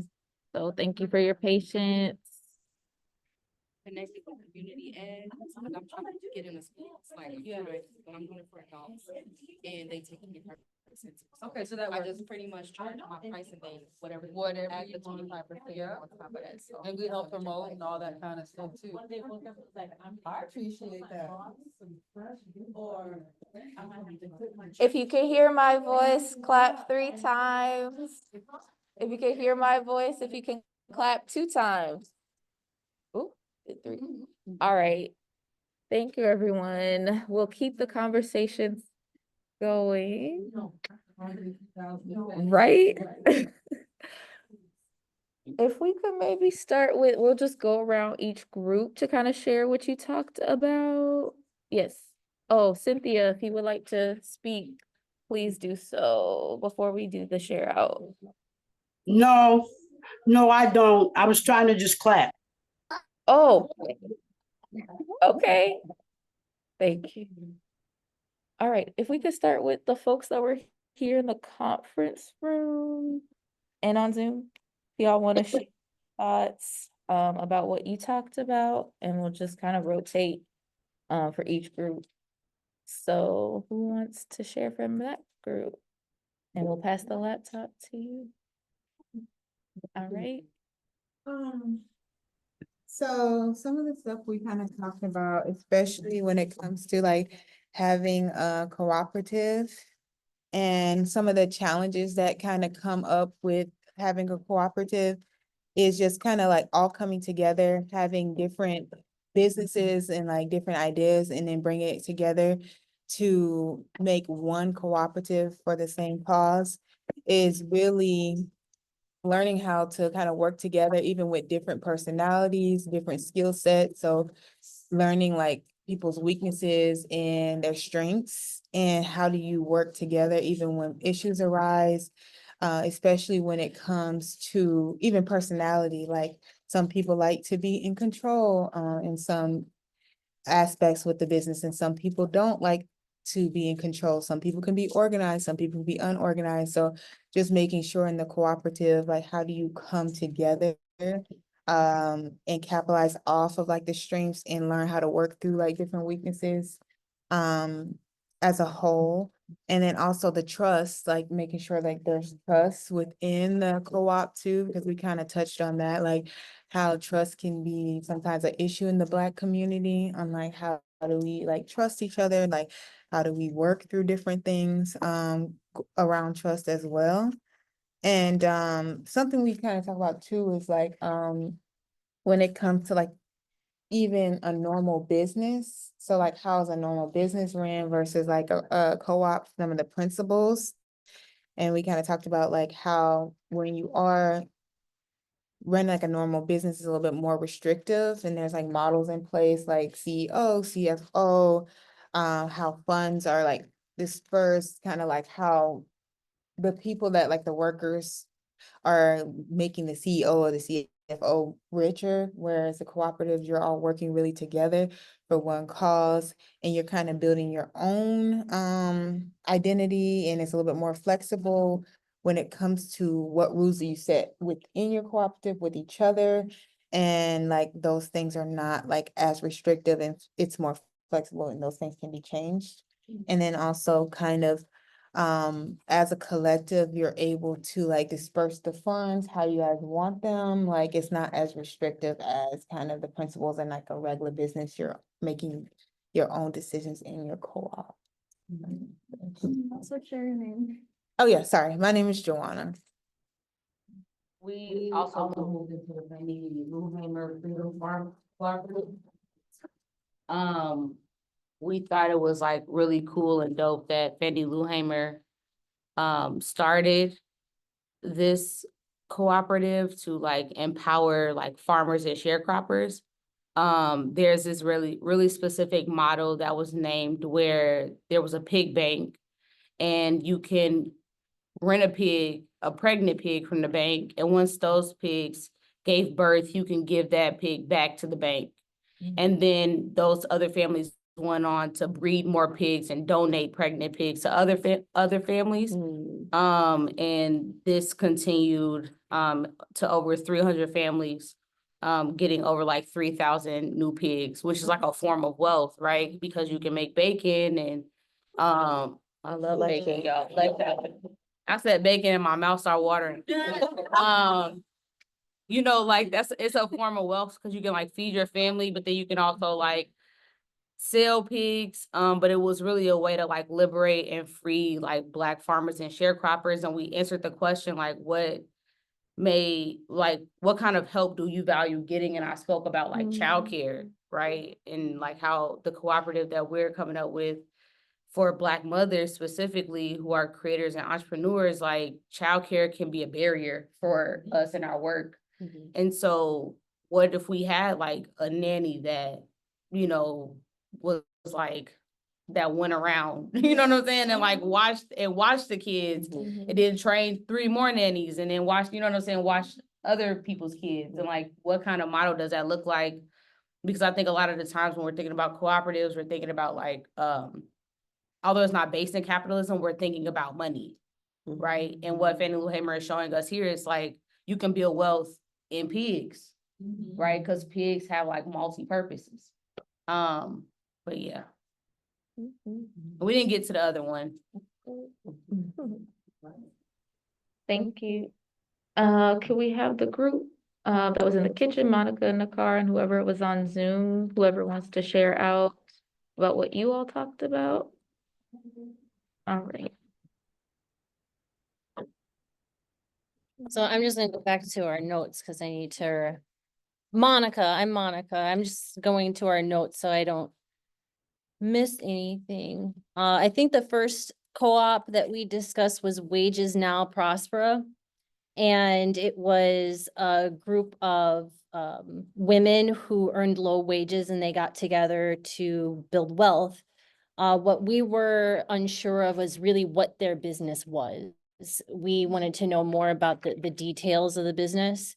Something that I brought up is that I had to say it is that it seems like primarily Latina community. And which is great, not that you cannot learn anything from a different culture who's doing the same thing, but we are a different culture. So I was just like, well, this is fantastic, but I am really looking for examples of co-ops within Black culture in particular. It's just a different set of issues within the US.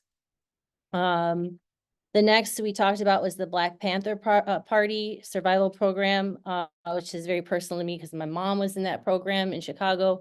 And something that came up, and this is something that Scarlett mentioned, and I don't know if she's online, is that she's not concerned whether or not we can get these resources, but how can we keep them? And when Fred Hampton was assassinated, the west side of Chicago went into shambles. Nakara, right? I'm saying it. Okay, she brought up we need a succession plan, right? What happens if somebody gets assassinated? What happens if we lose funding from this source? And having as solid of a plan as possible. I'm wondering what other ways we can integrate for keeping the wealth within these co-ops that we're hoping to build. Nakar also said the list was dope. Afterwards, the survival programs, lots of things. And I guess another question that came up was, where are these survival programs now? And Nakara saw the date 1982. We're thinking crack epidemic. Is that something to do with why we don't know any more about these programs? The end.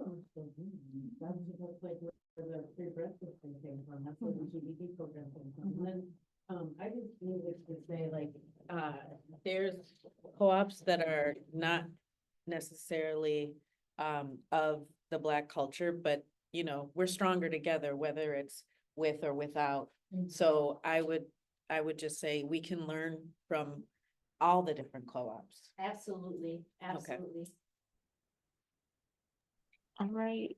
Moving to, yep, I was gonna name that as well, Vanessa, that there are Black Latinx people, there are Afro Latinx folks, so there are intersections as well. Thank you for lifting that up. Can we move to the folks in the open conference room, Charlotte, Sage, whoever else was in your group, if whoever wants to share? What are you two? And that's okay. It's all, yeah. It's all, We it's all read the okay. Black It's okay. Panthers, the Cooperative, It's El okay. Guabo, and the Free African Society. So I'll just go. We thought the assignment was to read and then look at the questions at the bottom of the pages. So at the bottom of the bottom of the Black Panther, they asked what comes to your mind when you see this list. So we said, well, what I said was, you know, how well organized they were and how hard they worked. Every time you saw Fred Hampton or Bobby Rush or Mr. Perkins walking through the gym, they were working, and all these programs didn't come at once. They came because they saw a need and they cared so much that they took action. And I mean, they moved with intent and purpose and set these things up. there's like 14, 15 of these programs here that I took part in that I wouldn't be here today. My whole family had free dental from the age when I was from 5 to like 10 through this program, you know, plus we got the free breakfast. They gave us some money for our trips to the schools and stuff. They taught us how to swim. Oh, he taught us how to swim. So, cause he was worried that Black kids would be drowning in the pools. He made sure we all knew how to swim. You know, he taught us so much stuff. And what happened when I went to the South Side of Chicago, though, was that because of the media coverage of the Black Panthers, they were not well received. And a lot of the bougie people in the Baptist churches didn't want to hear about the Black Panthers. They didn't want to hear about, they didn't know anything about them but the negative parts of what the media had to say. And so whenever I brought anything up that I learned from the Black Panthers, they not only rejected it, but, you know, I got chased home and people threw rocks at me and told me to shut up in Sunday school because they didn't want to hear about it, you know. They felt that it was not going to change their situation in their life. So they didn't care about where we came from or whether or not we discovered agriculture or, you know, whether or not we made the first mathematical instrument. That had no meaning to them. So, and then we went to we didn't get a chance to discuss the other two, but the Cooperative at Guabo, they asked, what risks do you think you may need to take individually or collectively in your cooperative efforts? One of the things I noticed is they started off with 14 banana farmers, and today they got 350 farmers in their cooperative, and they were doing sales internationally. So I guess the things that risks that I saw was legal protection from their competitors who are going to try to use international laws and compliance and risk things to knock them out of competition because they're threatening their things. And then the other thing, I read the Free African Society, and they didn't have any questions at the bottom of it. But what I noticed was something that they did that even Farrakhan talked about. In the first column at the second paragraph, they talked about how aspects of support for members included payments for burials and providing financial aid for widows and other family members. If we could do stuff like that back then, and even if we could do it today, do you know how much we would cut into the pockets of the insurance companies and the finance? Because they are the most oppressive and debt burdening companies in the society. And here, the Free African Society, you know, Farrakhan said we should not be paying into life insurance policies. We need to come together as a community and help bury each other. And this is what they were doing back in 1760, 1787. They was doing that. They were making the payments for the burials of the members. So they did not carry insurance. They took care of that themselves. They paid for the widows. They paid for the family members. They did apprenticeships for the children. Amazing. I know that we're on time. I have to speak to that Black Latinx people because I think I was misunderstood a bit. It's more of a cultural difference, not a skin tone thing. If you have ancestors that were enslaved in America, you have a very particular set of trauma, and that is passed down. And what I was looking for are more examples of people in America who've been here, who have dealt and seen the laws and all the riots. How did they come to success dealing with all of the historical trauma in this country? Oh yeah, we don't call it riots no more. We call it revolution. Revolutions. So riot is a negative. Oh, rebellion. Yeah, because riots is a negative connotation on us when we didn't do anything for it. We're rebelling against the oppression that was done to us. So we want to erase the word riots. Revolutions. Rebellion. Rebellion. Uprising, rebellion. I guess I want to respond to that, and then I don't want to take too much time, but I think my thought to that, what you just shared, because I would also name enslaved folks were also taken to the Caribbean, to South America. So all over, like, we're connected by these same struggles. So that is another tactic, this divide and conquer, to kind of think that our histories, our cultures, like we are facing different fights, but really they're interconnected. And so I would just lift that up, that it's not, yeah, there's more to it, like, yeah, so. I mean, the- in today's society, there is some bias. Yes, between our Afro-Latina is cultural also groups. Black. And it can be painful, but I think you can overcome that bias through educating each other about our true histories. When you know your true Mhm. history and where you come from, you can help educate people around you if they're willing to listen. And that education can bring you together, but you have to know where you come from. And even with the similarities between all of our oppressed groups, the laws in the US are very particular. We have just, US oppression and laws are different. I am just craving more examples of how do we deal with the US bureaucracy in particular in building a co-op. We opt out. Opt out, and you have to remember, the United States has, the Western world has a very unique form of racism and oppression against people. Yes. It's a yes. different form of slavery than what is practiced in other, slavery is all over the world, but the version of slavery practiced here was the most vicious, the most oppressive than any other form of slavery practiced anywhere else in the world, even in Saudi Arabia.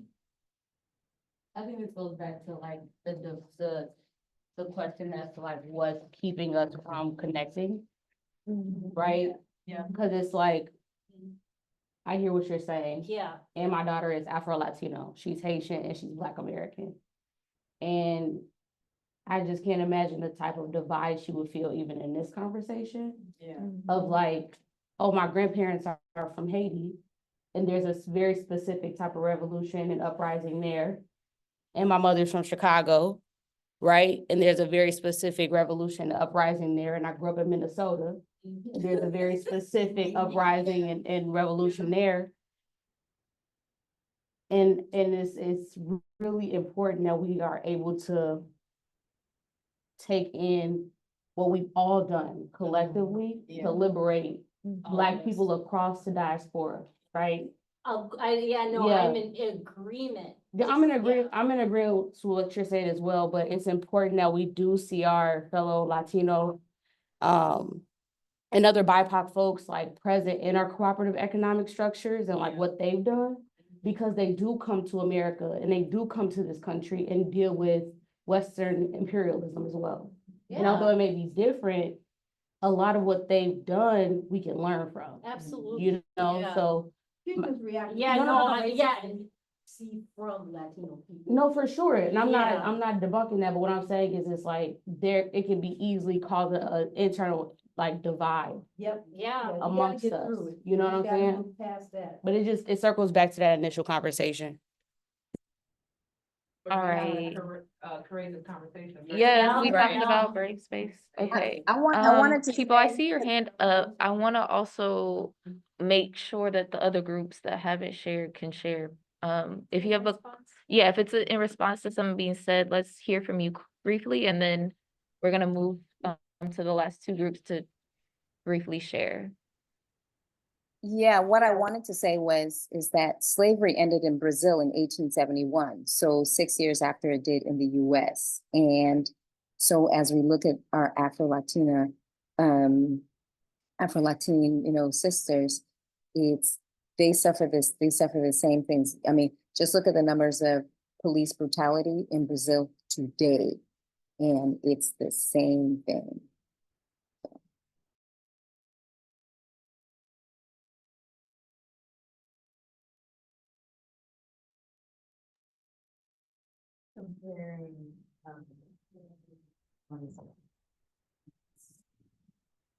Tragedies, it's kind of like, like my tragedy was worse than yours, and that part, like, I have a really hard time with the mining of our sadness, no matter whose it is, and so like I don't need to compare your struggle to my struggle. I need to know we both have struggle.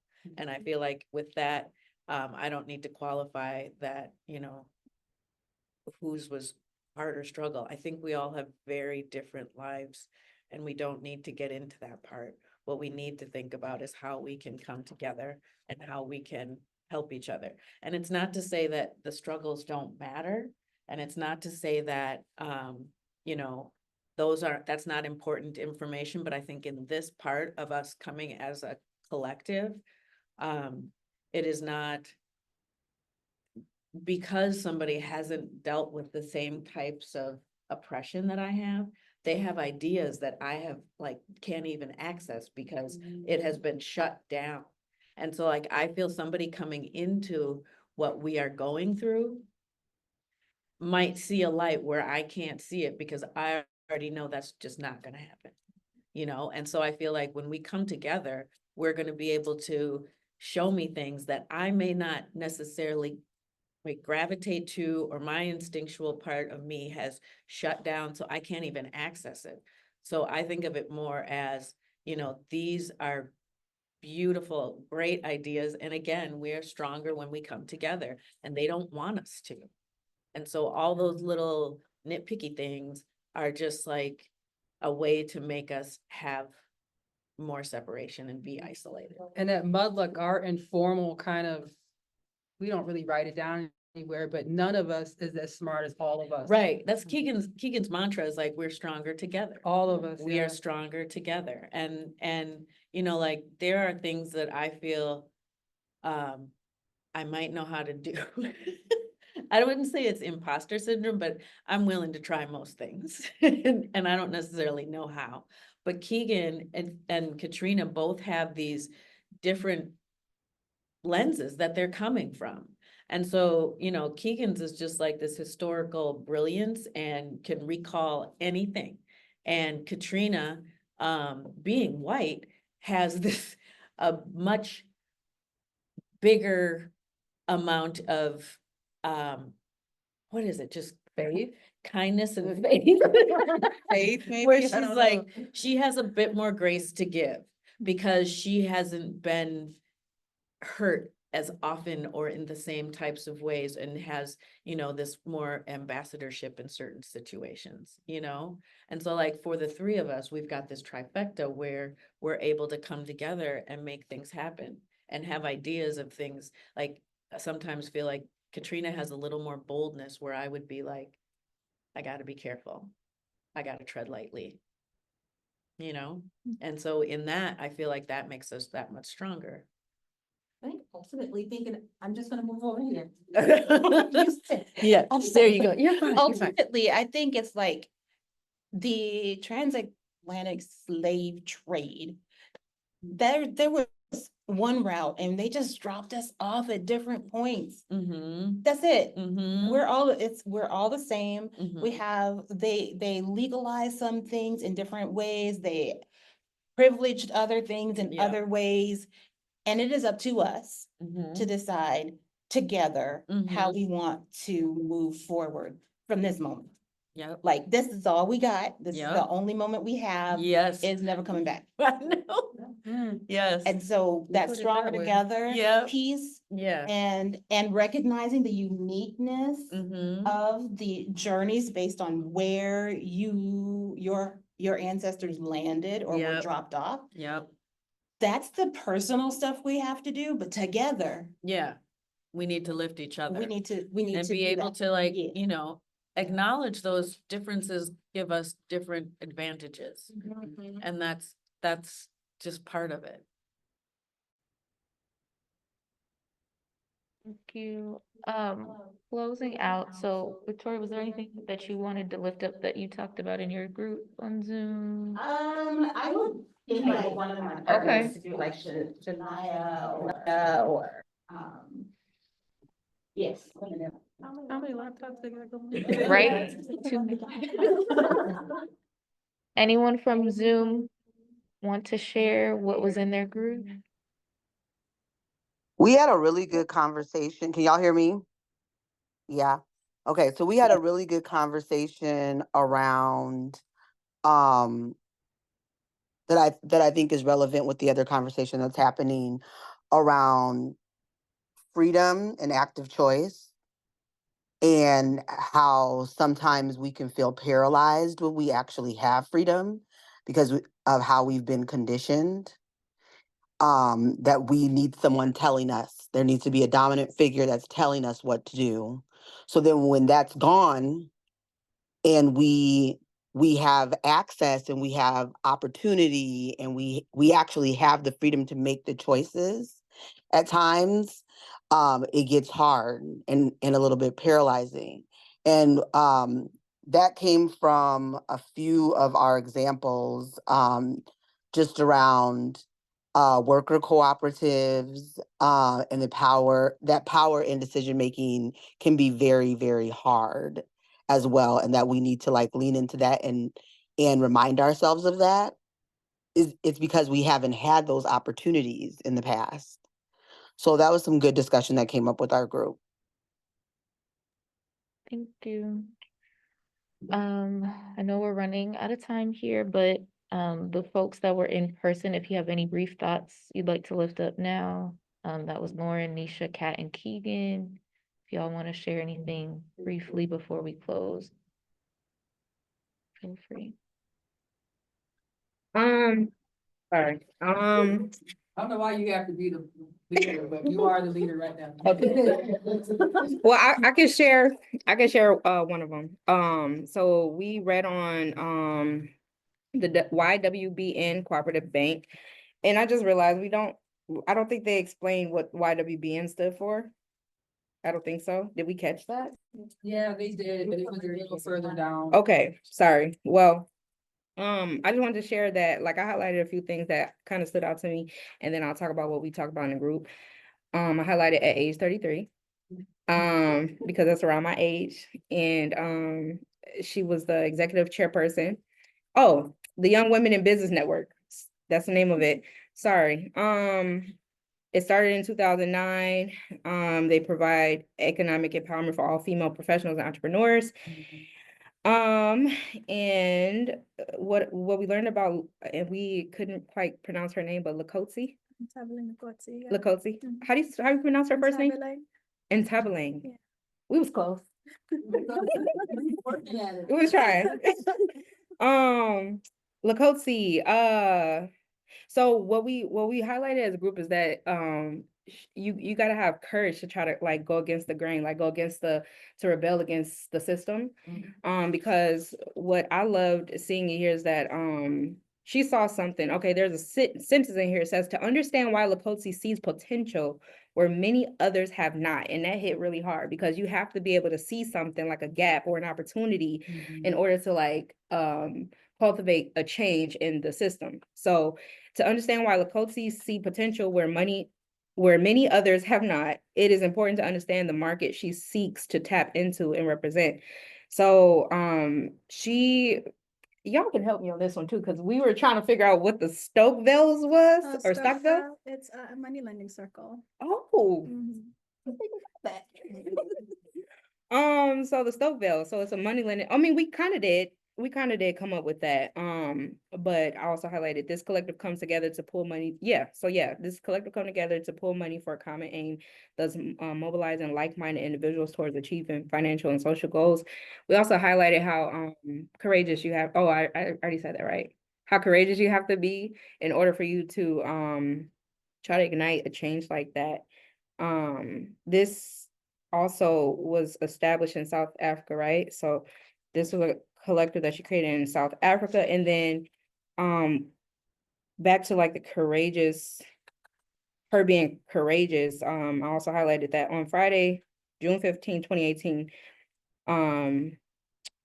her and veterans of the 1956 Women's March, they trooped together and did a march to the South African Reserve Bank to submit the applications, which was also like a non-conventional way to say, hey, the way that, and I also saw it as like, you guys know the term redlining, right? Like where it usually has something to do with housing, but I look at that term, like you can put that in any industry and say like, there's a lot of redlining that happens.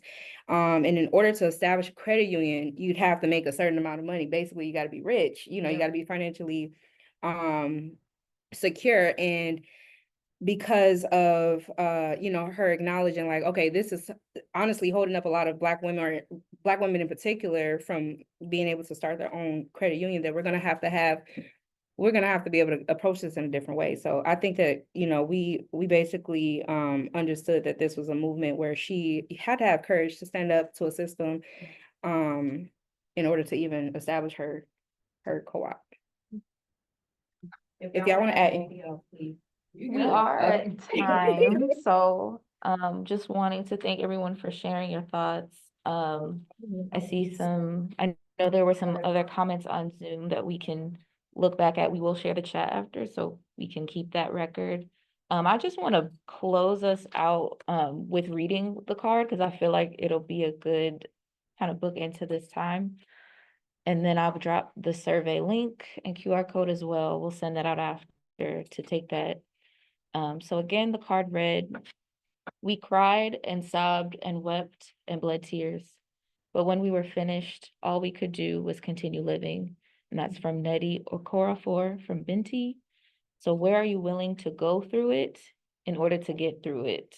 And I feel like this conversation today, we've been talking about some really heavy things, trying to understand how our struggles in different, just, I feel like it's heavy, right? And trying to understand how, what is a pathway forward? How do we what are we willing to get through in order to move through this? Like, and it requires us having these conversations that we've been having, to wrestle with these histories that are really painful, really traumatic. And I think I just appreciate the vulnerability. Monica, I want to make sure you're feeling okay.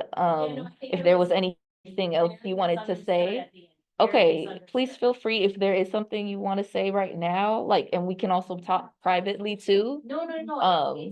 We just want to make sure, like, this is that care piece too, right? We have to take care of ourselves in this work, and in these journeys. So I just wanted to lift that up because it was brought to my attention. I was thinking about it too. So I just appreciate everybody in this room.